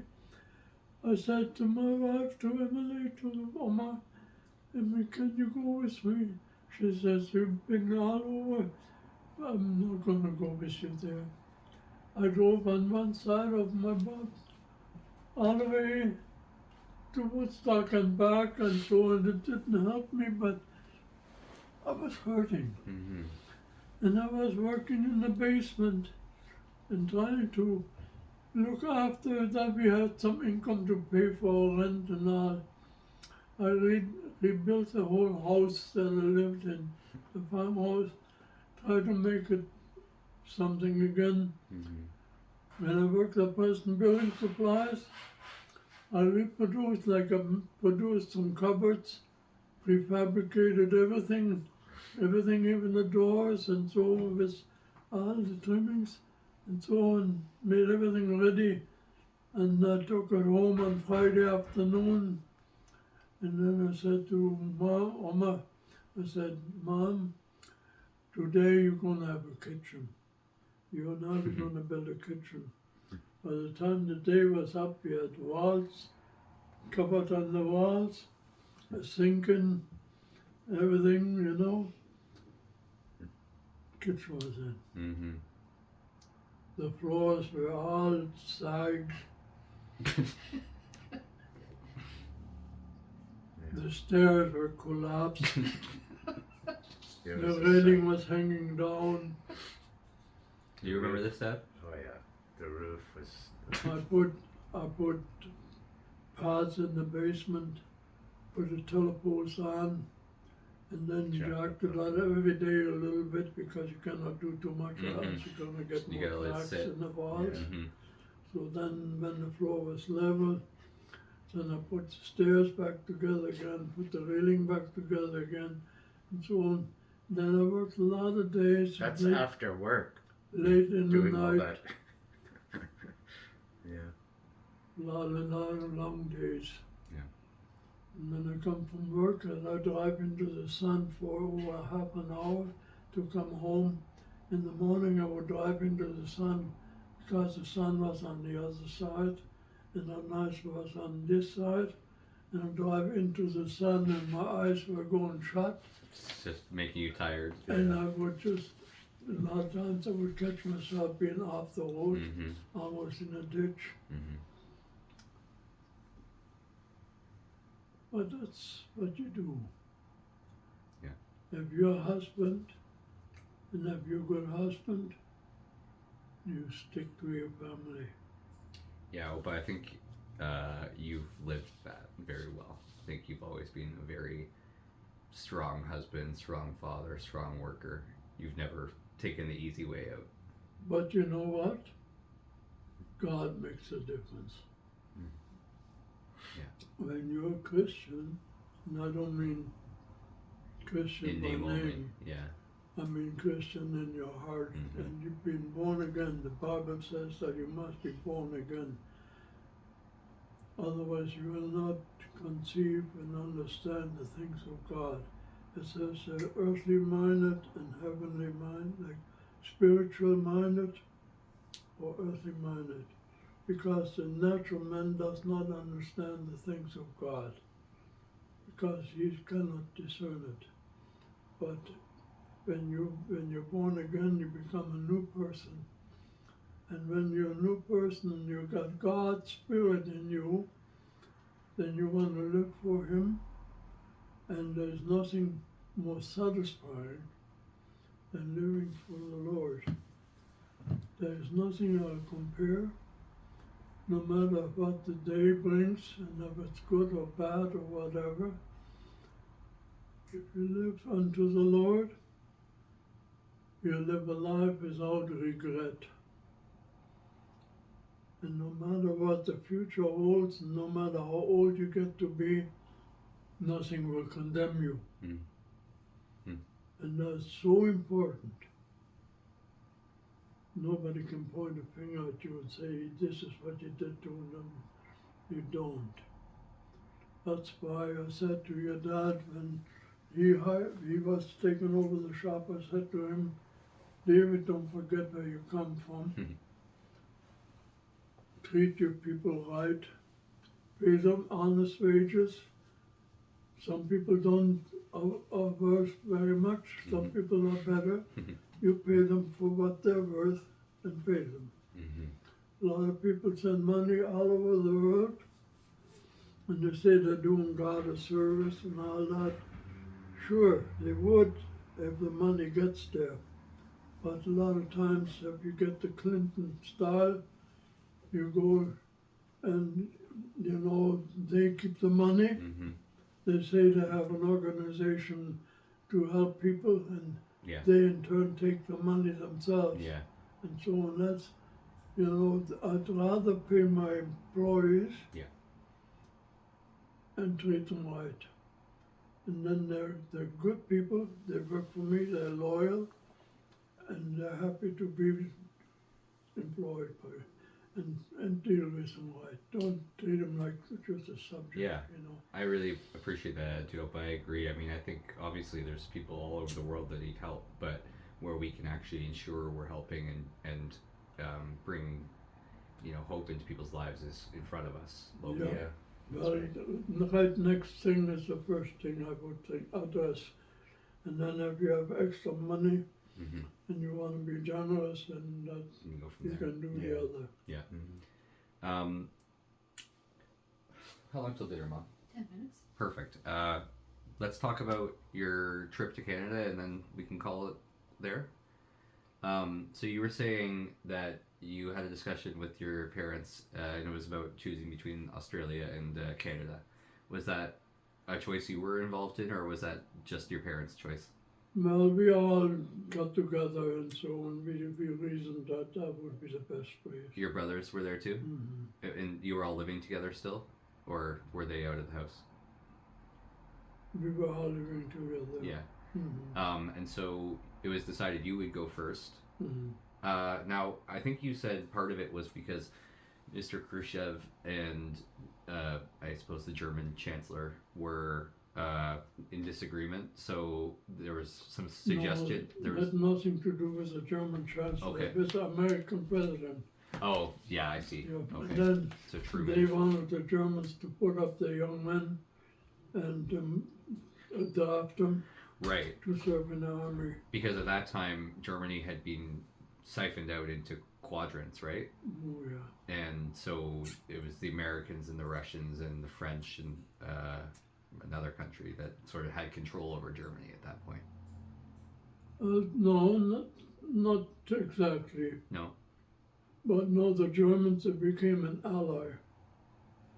And since they're now an ally, they consider that the Germans should be involved in it because we're right in Europe Mm-hmm. Yeah. and we had more military experience and all that, Yeah. why not? Yeah. Let the Germans fight and put up a defense against Russian Right. threat.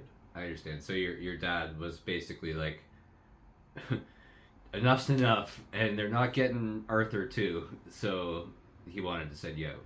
Yeah, none of us, no. No. So I went first and then I got to know Mom and, Yeah.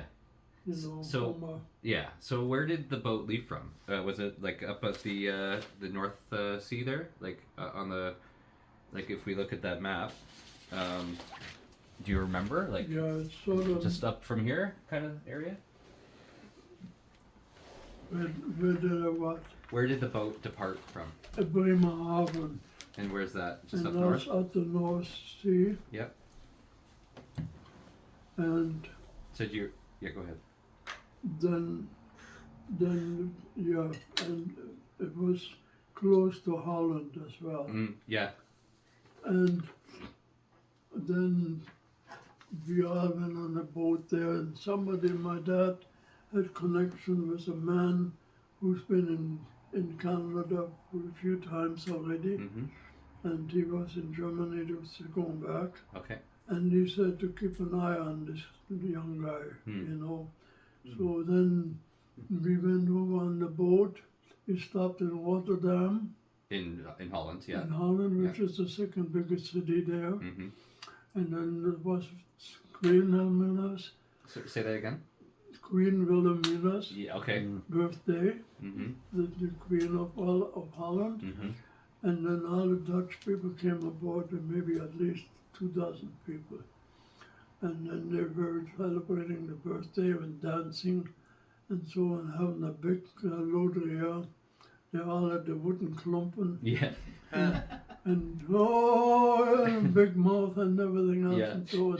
The older guy that was here in Germany a couple of times and in Canada. That was watching you. He says, Arthur, you and I, we just play game, like card game, Mm-hmm. and so on. Let them do the dancing. Tomorrow there won't be anybody here, he says, in the lunchroom. Mm. Because we were sitting in the lunchroom then. And sure enough, next day came, all the people that were celebrating the birthday of this Queen of Wilhelmina are hanging over the railing at the boat and feeding the fish. Hangover, hanging over Yeah. the railing.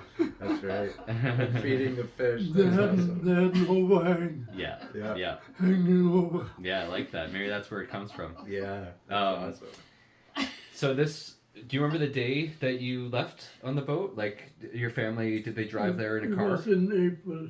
Yeah. Yeah. And did you drive up north in a car? Did your parents have a car? Was a train. Train. Mm-hmm. Train. And did your family see you off? Yeah. They came with you on the train. Mom and Dad, yes. Yeah. And I guess it must have been sad to leave them. Were you nervous? What else can I be? Yeah. It's a new world coming. I can't even speak the language. All I could say when I came here, I could say good morning and thank you and goodbye, Mm-hmm. and that was it. Mm-hmm. Was there a lot of sick people on the ship? Like that was a long Oh, there were that was a long voyage. It was about 12, 13 days, Mm-hmm. and sometimes the water was up there, sometimes the water was down there. Wow. Did you get sick? I never had to bring up, Mm. but I was sick. Mm-hmm. Yeah. When I came to Canada and we stopped at Quebec City. Mm-hmm. Is that where you finally landed to talk? That's where we landed. Yeah. Then all the houses, I don't know what the matter with the Canadians, but the houses are all sloped. They're all standing on an angle. That's funny. You know the Really? French. The only thing is, I was standing straight, Wow. which really was the opposite. It Yes. affected you that much? Yeah, eh? yeah. Wow. Yes, and I didn't have to bring up, but I was so sick. I thought I'd never go back in the water again. Mm-hmm. To Wow. go back home like that. Yeah. If I ever go home, if I And go did you? home, it would have to be an airplane. Yeah. So you never did go back on a boat, did you? No. No. Do you remember when you stopped in Amsterdam? Do you remember as a young guy, young person, and never seeing any the rest of the world, like the excitement that you had? Like, was it an excitement or was it a fear, or when you saw a whole different city and culture? I didn't see the city. We stayed on the boat. Oh, okay. Uh-huh. We just stopped long enough to let those people Some on. people on. Right. Yeah. And it was not Amsterdam, it was Rotterdam. Rotterdam. Okay. Back then, the country was called Holland, Right. and Rotterdam is the city. Now the country's called Amsterdam. Okay. Amsterdam is the biggest, like the capital. Yeah, it used to be called that. But Right. so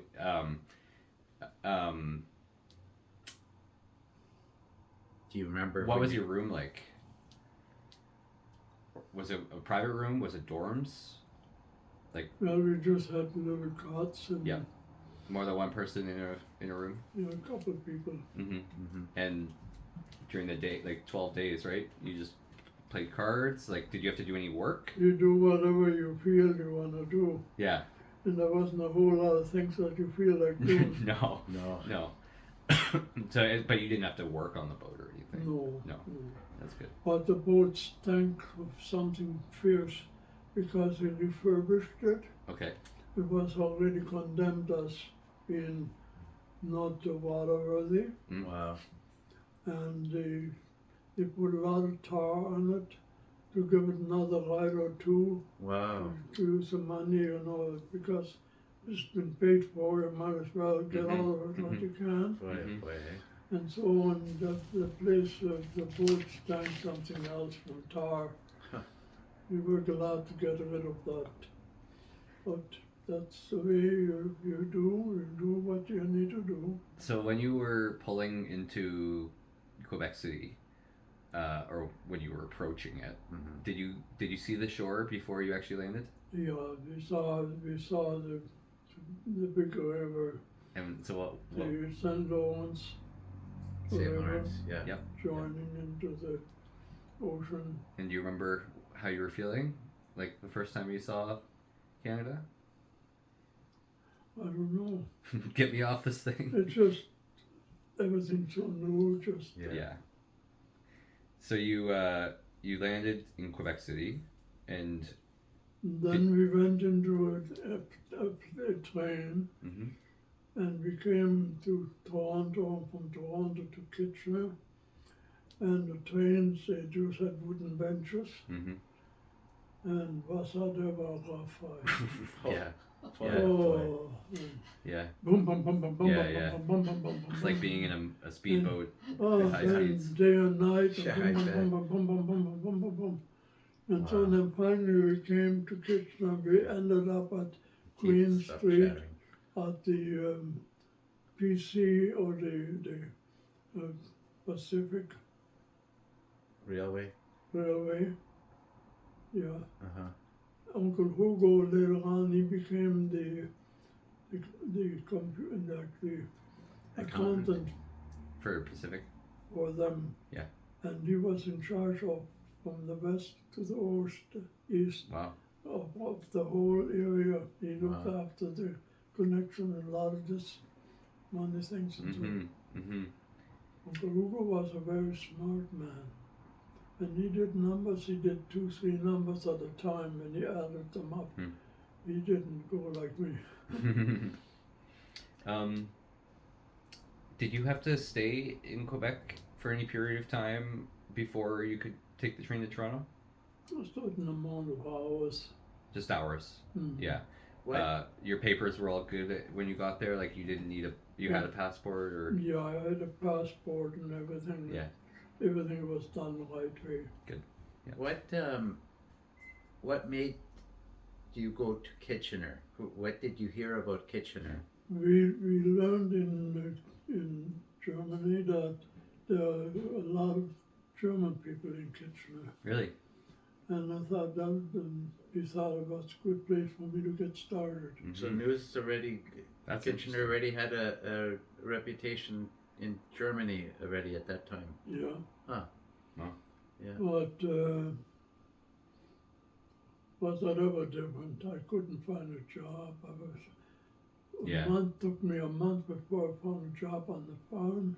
Yeah. And then when I had a job on the farm, I became a farmhand, and we had to work from 6 in the morning till 7 o'clock at night, 7 days a week.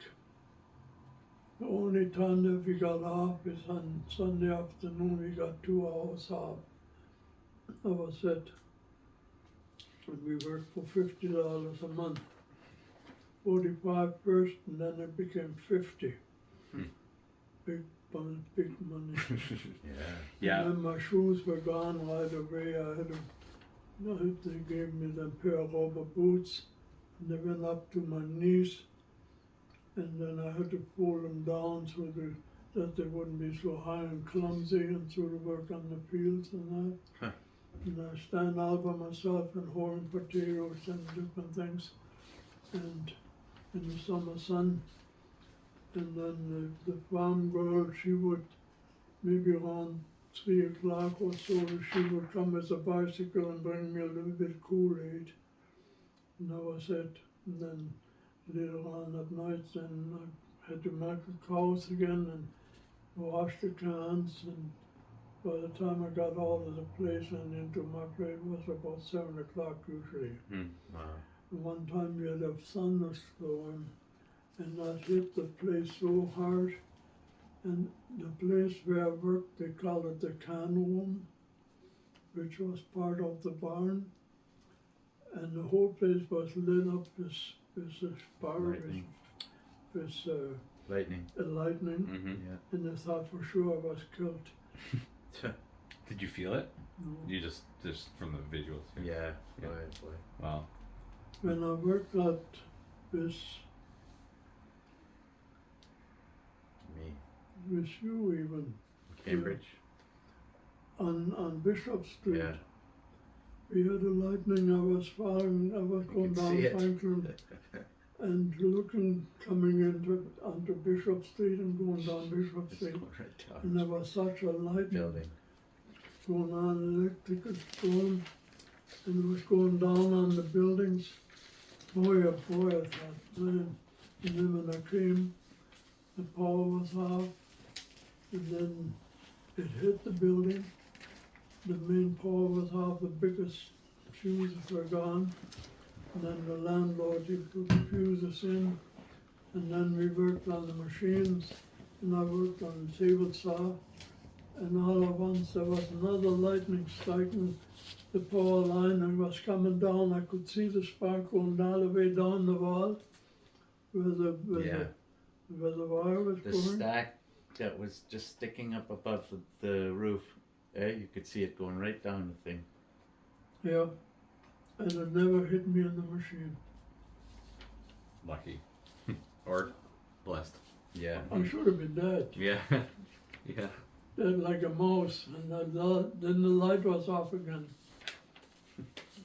Yeah, that was quite the storm.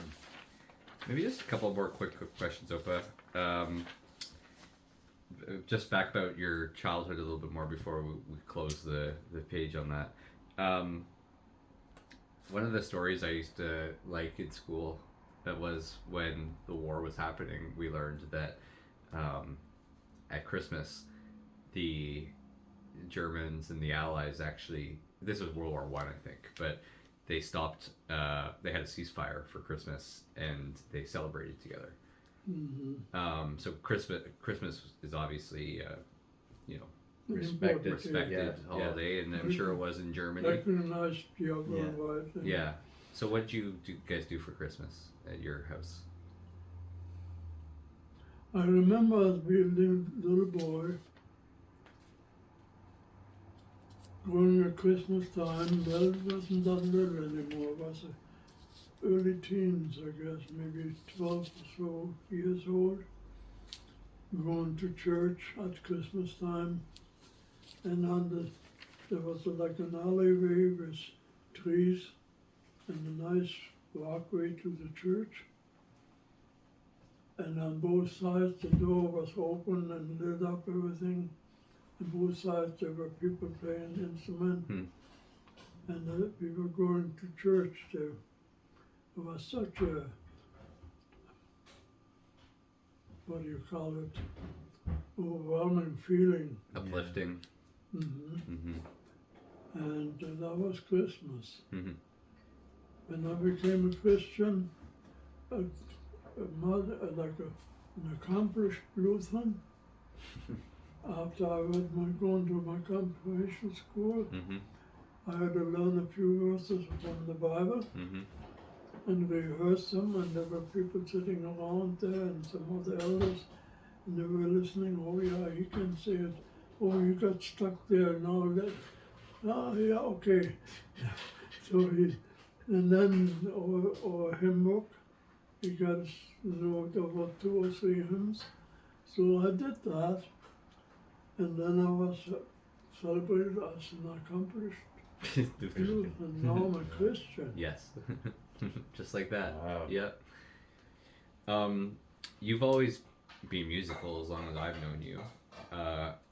Organ, accordion, at least. Did you learn how to play those as a kid, or did you learn them later? I learned as a little boy. I was the errand boy, and my mother would send me after, my dad was home already, and I was going to the big shop, and we at that time we moved from one place where we were at the Neuplatz. We moved to Mühlenstraße or Pastorenstraße corner, because my grandmother used to be there, and she passed away, and we took over that unit and as an apartment. And then I would go to the butcher shop and get some of the meat, and also go get to the bake shop. And so when I come to the bake shop, I would buy a nice fresh rye bread, just come out of the oven and so crispy and crunchy that by the time I got home, some of the ends of the bread was missing. Oh, that's weird. Right. And my mother would say, "Rather mice on this again." Yeah. Again. I had my feast anyways. And then when I come down the street, there was a window open in one of the upstairs of the next level of a level in the house, and the little fella was playing accordion. Boy, I thought, I wish I could play accordion like that. And I always dreamed about accordion. It would be nice for me to have an accordion. Mm-hmm. And then the time when I was an apprentice, my mom and I, we had a plot that I would give all my parents my money that I earned, and it was just very little to get, because as an apprentice you don't get much money. So then I gave all that money to my parents, and then my father would give me a couple of bucks spending money. And then with my mother and I, we had a plot that I would buy from Mr. Lehman, was the name. He was a Jew. And he lived on the main street. He had a little music store, like where they would sell instruments. And there was a little accordion in there. 32 bass was about the smallest you can get, I guess. And you could only play 3 keys because you didn't have enough basses to play the other. Anyways, and so at 32 basses, and then between my mom and I, we would try to pay that off, talk them into selling us that instrument.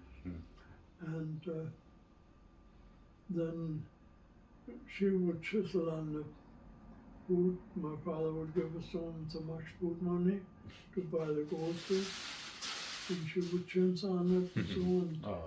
Between her and I, we would pay that off, the accordion, and after a while, my father would find out he was not very happy about it, but I could have been eating better. Yeah. it was too late already. It was done. Yeah. Your mom sounded like she had a really kind heart. And then he said, "You'll never learn to play the accordion anyways." So Did you bring it with you to Canada? yeah. Nice. What else did you have with you when you came? What's that? What else did you bring with you? You showed me That was your pretty well. That was thesaurus. pretty well all I had. That's nice. You had other stories, I don't know if you elaborated on them, about, well, there was one about how you lost your dog, like, and then another one about having to give up your chickens. Yeah, I mean, we can talk about those, or I'd like to do this again if you're interested in doing it in a couple of weeks or something, because I have a lot more I want to ask you about. So we can do that then, or now. But sure. Maybe you can fit in another story before. Yeah, let me see if let's table those for a second. Yeah. I want to ask a couple before I forget. Television was invented when you were a kid, I think, or maybe shortly before. No. We didn't have no television. No television. Yeah. Okay. Did anybody in Germany? Well, Like at a store or something? They could have maybe, but I never remember knew about seeing it? I never knew about television. Right. Yeah. Yeah. Okay. But we had automatic turning lasers and Sorry, sewing what was that? machine, Automatic? automatic sewing machines and all this. In Germany already, when we went to the trade school, we would go to different factories and so on. We would see what all they do and so on. We were quite Ahead. So yeah, is that an example of like the sewing machines? Is that something that was impressed you? with how much we already had going in Germany. Yeah. And of course, Hitler was thinking of a song that most people in the world should know.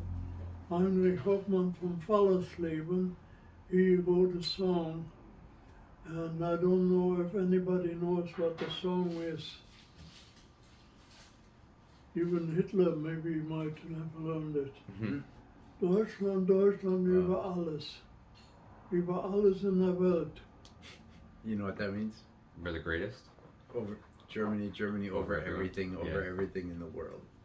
But this man, he was a person, he was stranded in England, and This is Hoffman. he was just homesick.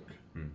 And he says, I love Germany more than anything in the world. That's where it came from. Yeah. That's where it came from. Mm.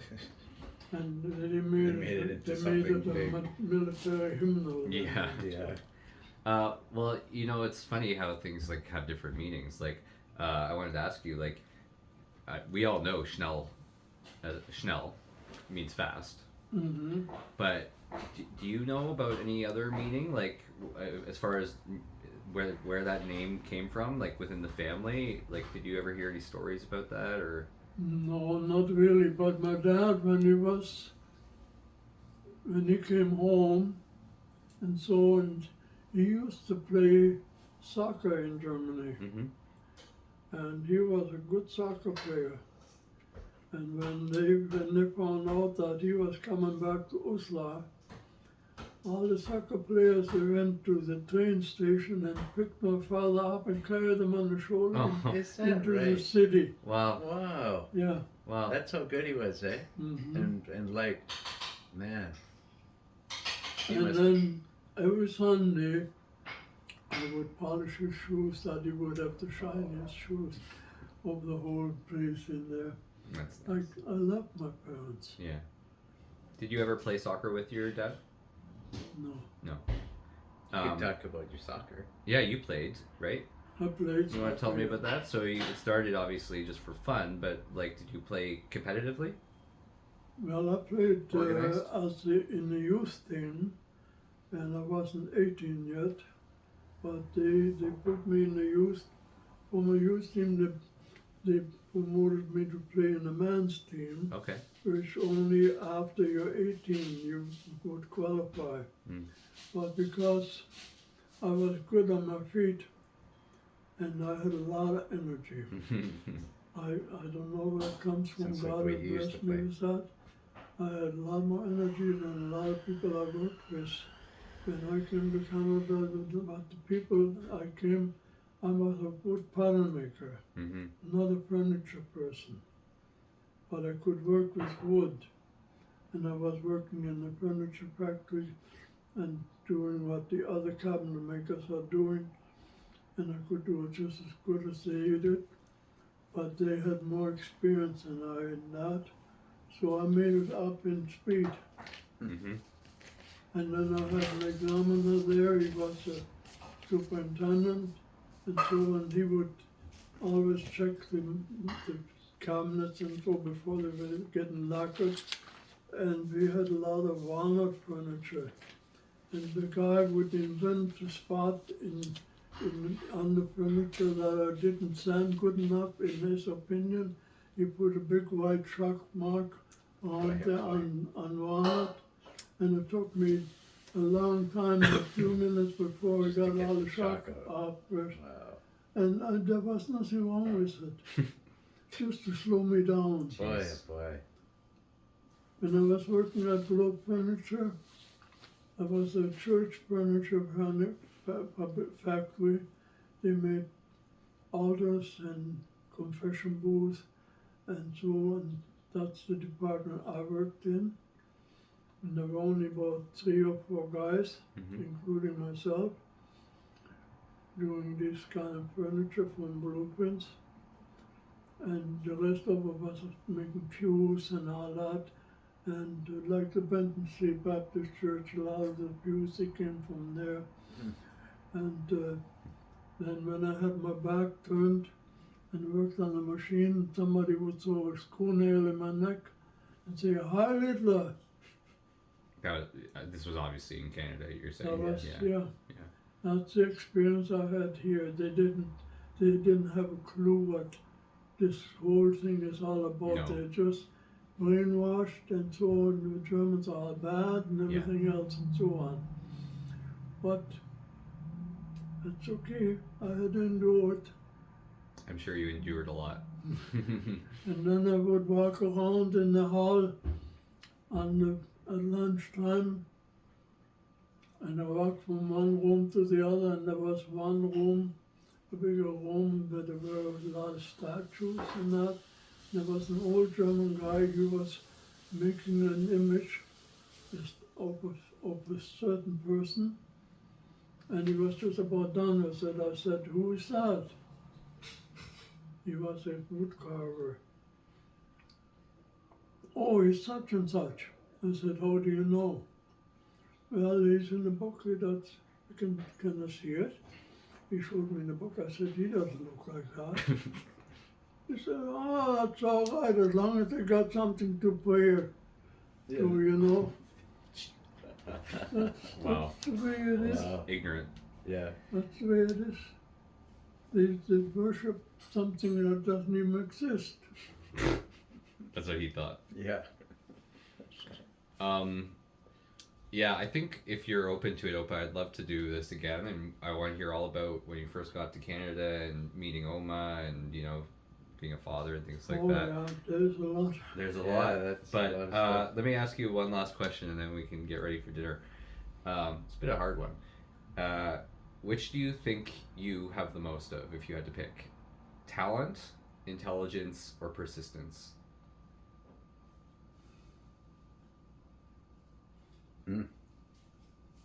You're asking me a hard question. I know. That's right. Yeah. All I can say is it's a gift of God that He has blessed me with, that I am who I am. And there's nothing that's special about me. I'm just what everybody else is. Only I give my life to the Lord, and He's the boss of my life, and I love Him, and I serve Him as all of whatever I know is right. And I've served in many years in different churches, in different situations, helping to build the church and helping to run the church, and looking after music and all these different things. Mm-hmm.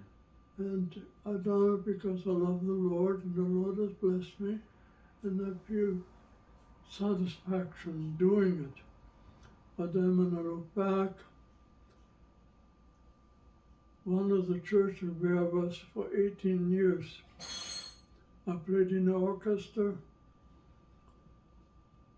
I sang in the choir with Mom, with Oma, and I did maintenance, looking after the whole church.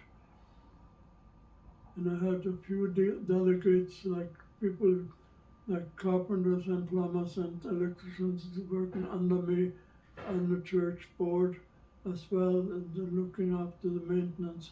And so I've done all that, and I felt satisfied, but then all at once we had 3 services on a Sunday because the church was so busy and people wanted to come to the church. And then all at once somebody wanted to come from another place, like London, where this minister comes from, because our pastor was retiring, and because it's an organization, you have to get another supplier, like they have this A little pastor bureaucratic. come, and Yeah. and then he became the pastor there, and he insisted that he wanted to make more room for people to come in to church, because we didn't even have the parking for them. They park at the plaza where they have a food store and all that.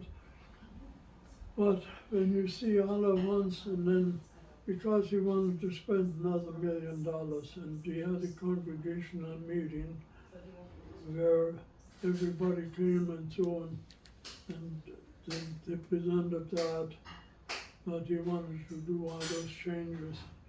And they said, enough is enough, we've just finished paying so much money to build this church. Why do we want to go and spend another $1 million to finish a basement and all this? And so, and then a lot of the people who were supporting the church, and so they were all leaving the church and going to Waterloo. And the church in Waterloo starved, and they put an addition on and so on, and they did really well. But the church in Kitchener came to a standstill, and there were only a few people coming to church just off the street. Most of the people left, including us. Right. And so then. Yeah, so was that hard for you to see like what you helped like build as far as a community sort of just? It hurted me in I thought, what is this all about? You know, you worship and you serve God in such capacity, and your heart is in it. I had my painter doing painting there, cleaning all the caulking off the windows and all the loose paint and painting out the windows and so on the lower level where they could reach them and so on. And I rebuilt a whole other area in the primary department, all hexagon windows, went all around, and so I rebuilt the whole thing with new windows and all that. And for what? All at once it came to a standstill, and there was nothing in the church from being such an active and productive church. There was nothing there. I went over to where Uncle Harold is, to the church, because he wanted me to come that day, and I drove past the church and there wasn't one car in the parking lot, and I thought, is this all there is? After all these years, nice big church, and what is it? Right. That's the way it is. Yeah. You serve God, number one. Yeah. And whatever else. Yeah, you know, I had a feeling you might avoid that question I asked you. Yeah. But with the three choices, I still liked your answer. Yeah. So thanks. And I agree choice, with you. My choice was it's all this God has blessed me with who I am. Yeah. And I'm thankful for it. And I try to live up to my expectations. Yeah. Well, this was great. You did a great job. I think I learned a lot. Yeah. So you know, let's do it again. But let's call it for today. Really awesome. How you stuck that out? Didn't get tired or anything? It's tiring. This sort of thing is tiring for anyone. Like But, when I deal great. with people, they get tired after doing this for an hour. Or, you know, we take breaks all the time. So you did great. Yeah. Well, I cannot talk enough about my Lord. Yeah. He's such a good God. Oh, it's awesome, Dad. You did great. Yeah, you did great. If I have nothing else to look forward to, that's the only thing. Yeah. Things on earth, they lose their luster, eh? After a while, things on earth, everything loses its shine. That's right. Nothing is so important. Yeah. All is said and done, and look at Putin, how many people he sends into the war and get killed day by day. They send 1,000 people there to be killed again. Yeah. And the Ukrainians, they get all the ammunition and everything from the Allies to defend themselves. And then look at how many people lose their lives, and for what? The average age, I think, in the Ukrainian army is like 44 now. Wow. That's all the young people are killed. It must be especially hard for you to see that after seeing, you know, what you did when you were a kid. When you see all this and you go through it yourself, then you get a different opinion. Yeah. You're not just watching a movie. Yeah, exactly. because to many people it's just like a movie, Exactly. Yeah. but it's not a movie, it's reality. Yeah. I think it was. I think maybe it's attributed to When Stalin. you get sent out there with a tank or with your ammunition, and so you get sent out in a tank, and somebody else with a bigger tank will just boom, blow you up. There's some. What choice do you have? What do you? Yeah. Yeah. You have to. But the guys that make all the instructions, and there's only one guy who's running the show over there, and that's Putin. If they would get rid of him, they would save a lot of lives. Yeah. But then again, there might be some other ones behind him. That do the They same got thing. the same idea. Yeah. Brainwashed. They said in the last war, they said that Hitler was not the worst person. They said a lot of Führers, Hitlers, like Führers, under Hitler, Mm-hmm. they were worse than him. Yeah. I think Henrik Heimel, the propaganda minister, was certainly worse. Himmler? Himmler. Yeah. Himmler and Himmler. Goebbels and Mm-hmm. Goering and Mm-hmm. all these people. You know what they say is something like one death is a tragedy, but a million is a statistic. Because Yeah. when you deal with sheer numbers like that, you can't even can't even- appreciate the Yeah. humanity. that's But crazy. every single person is like you said, has a family waiting for them. Yeah. Right? Like, Many, if you serve the Lord, you'll never regret it. You'll never regret it. You can live through all your years. If your conscience doesn't condemn you, and you live a life with God, you have no regrets. you know, I can There's see you. nothing better than that. You demonstrate that. I can see that you're. I've learned from practicing. Mm-hmm. And I feel the presence of God lots of times, and I've felt the presence of God lots of times. Mm-hmm. I know that there is a God who answers prayers and helps us when times are tough and times are good.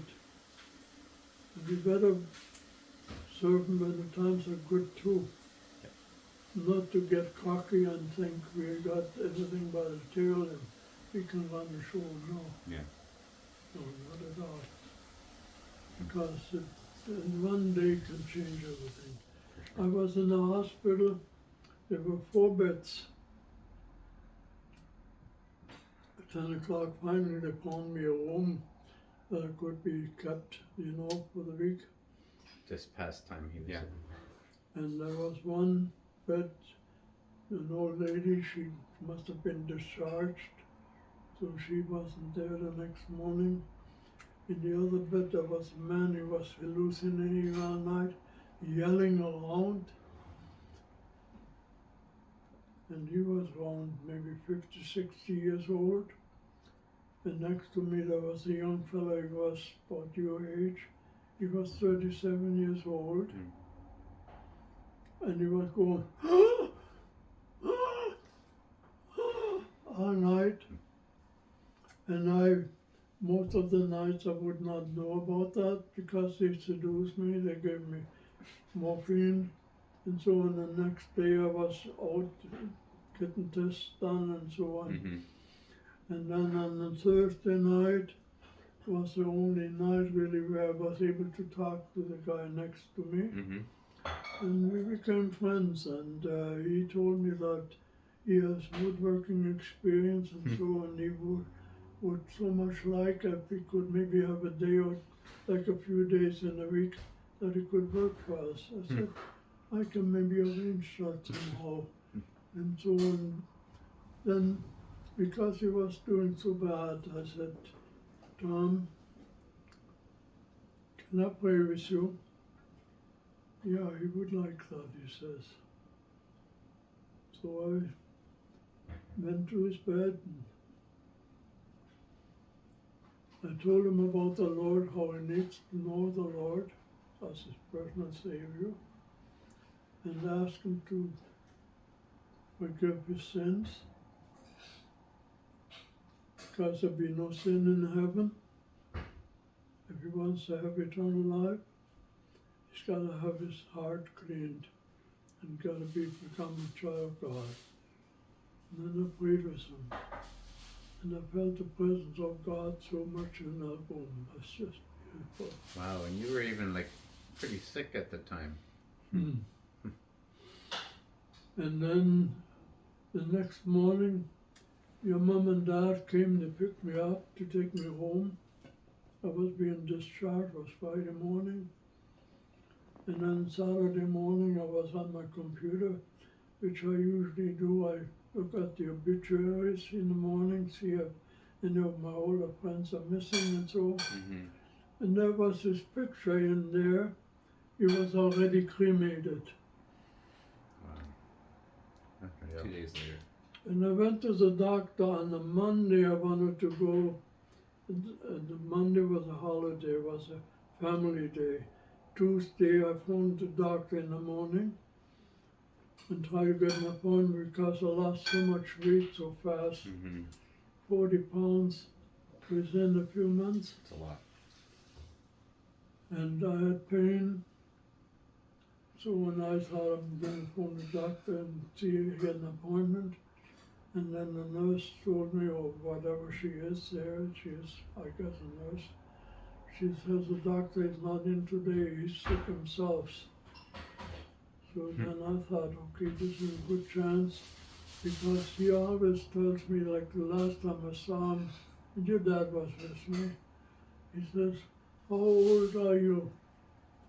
Yeah, 88. Yeah, if you turn 88 around, you're still going to be 88. He says, all of your bodies, are they all still here? Your peers? No, they're not all here. He says, you drink some wine and have chocolate and ice cream. The nice and thing. so, in other words, Don't worry about, yeah. you're finished. So that morning I thought, okay, I'm going to go and check myself into the hospital. So I went to the hospital, and then I stayed all there from the morning, and there were so many people there. I don't know where they all come from. It was right after the long weekend. Yeah. Okay? And I had to wait till about 10 o'clock at night before they found a bed for me. And I was sitting, they took my top clothes off and they gave me a gown over top. Mm-hmm. And I was sitting under an air-conditioned vent. Ah. I was shivering like a leaf and shaking, and boy, I thought I'm going to leave this place. First, I never come in. Yeah. So anyways, then that's when I was being admitted in the hospital there, and, Yeah. and that's the experience I had. And that's what, the How fast things can be. Yeah, that's if I wouldn't have gone there, I would have never known that I was sick like that. right. And if the doctor wouldn't have been sick, I wouldn't have gone. Right. Yeah, you never, right? Yeah. So this young man, he only had one day, one night, to make up his mind to Yeah. whether he wants to live for the Lord or Right. not. Because already next day I saw his ad in the paper, Yeah, that's his picture, and he was already cremated. Can you imagine how much time you got? well, no. Like, Yeah.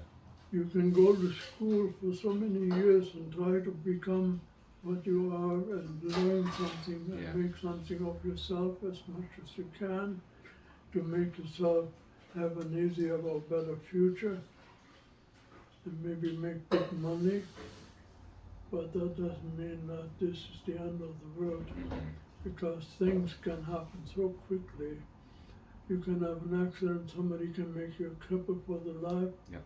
or whatever. Then what they do is all your education.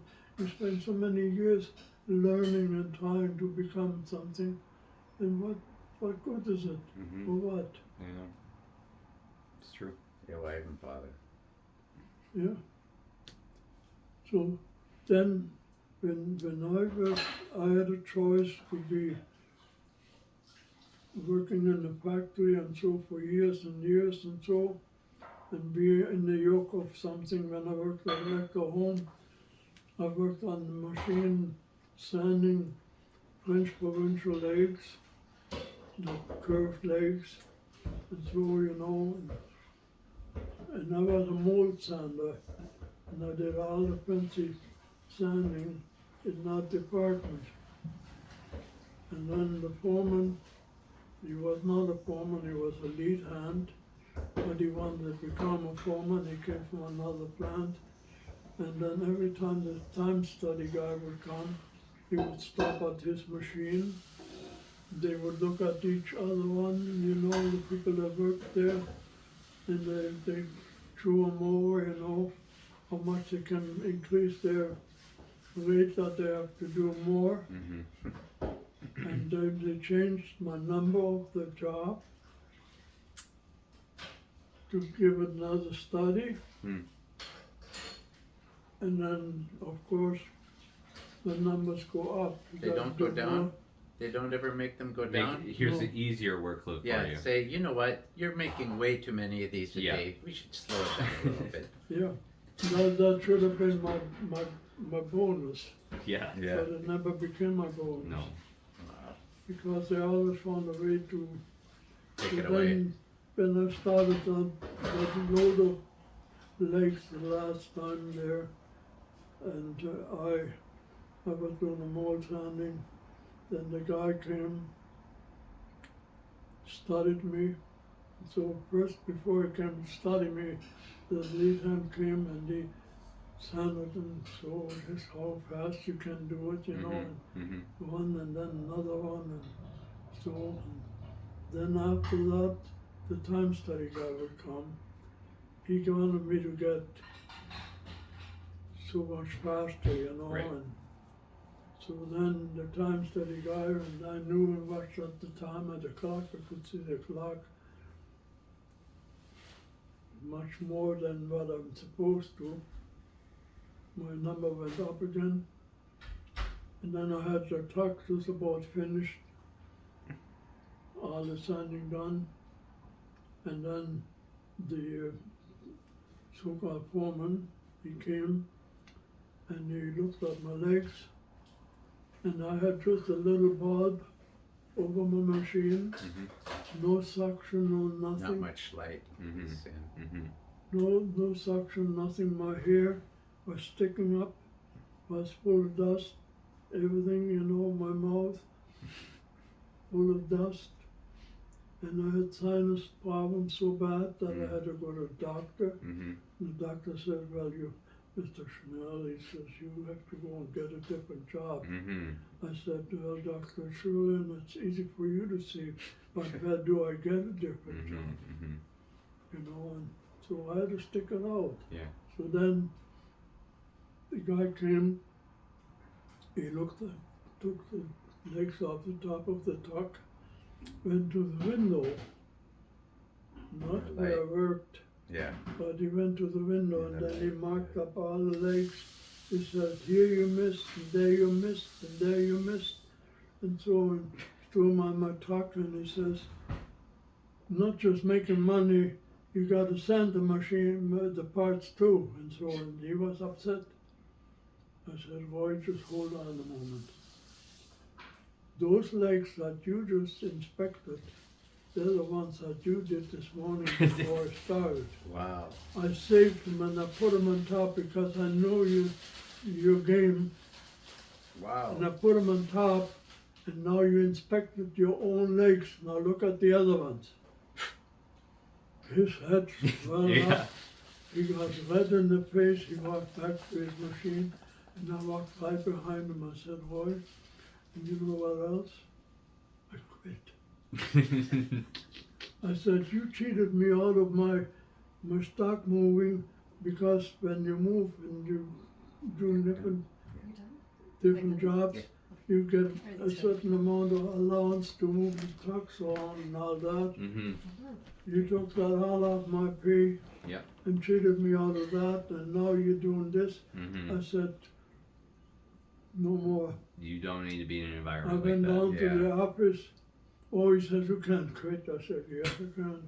We own you. Yeah, Like, that's right. Yeah. How I dare you? went to the office, and I did a lot of improvement over there that they made good money because of it. Mm-hmm. And I went to the office. I said, I'm quitting. I don't want to work for this guy anymore. That's it. I told him what I did. And he said, well, you're not going to quit. We're not going to let you go.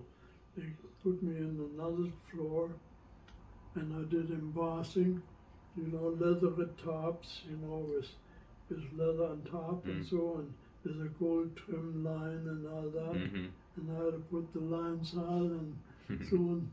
That was my job. Okay. So we went down the stairs in the week after that and so, and he bugged me. He came the same way Yeah. to go to lunchroom. He says, aren't you going to come back to me? I got nobody to do my mow standing. I said, why? You should have thought about that before. I'm not coming. Oh, he says, I'll give you more money. I said, how much more? To me, money meant lots of time, Yeah. Mm-hmm. Mm-hmm. Got a family to feed. So he gave me a good raise. I said, okay, I'll come back, but don't bother me anymore. Yeah. Yeah. Wow, That's good. that's awesome. Nice. Well, Dinner's ready, Mom? Yeah, ready? dinner's Okay. ready. Everything's I'm ready gonna to use go. the bathroom. Fine, Yep. you did awesome. great. So find out Yeah. if you need the table pulled out, have a look, Dave, and see.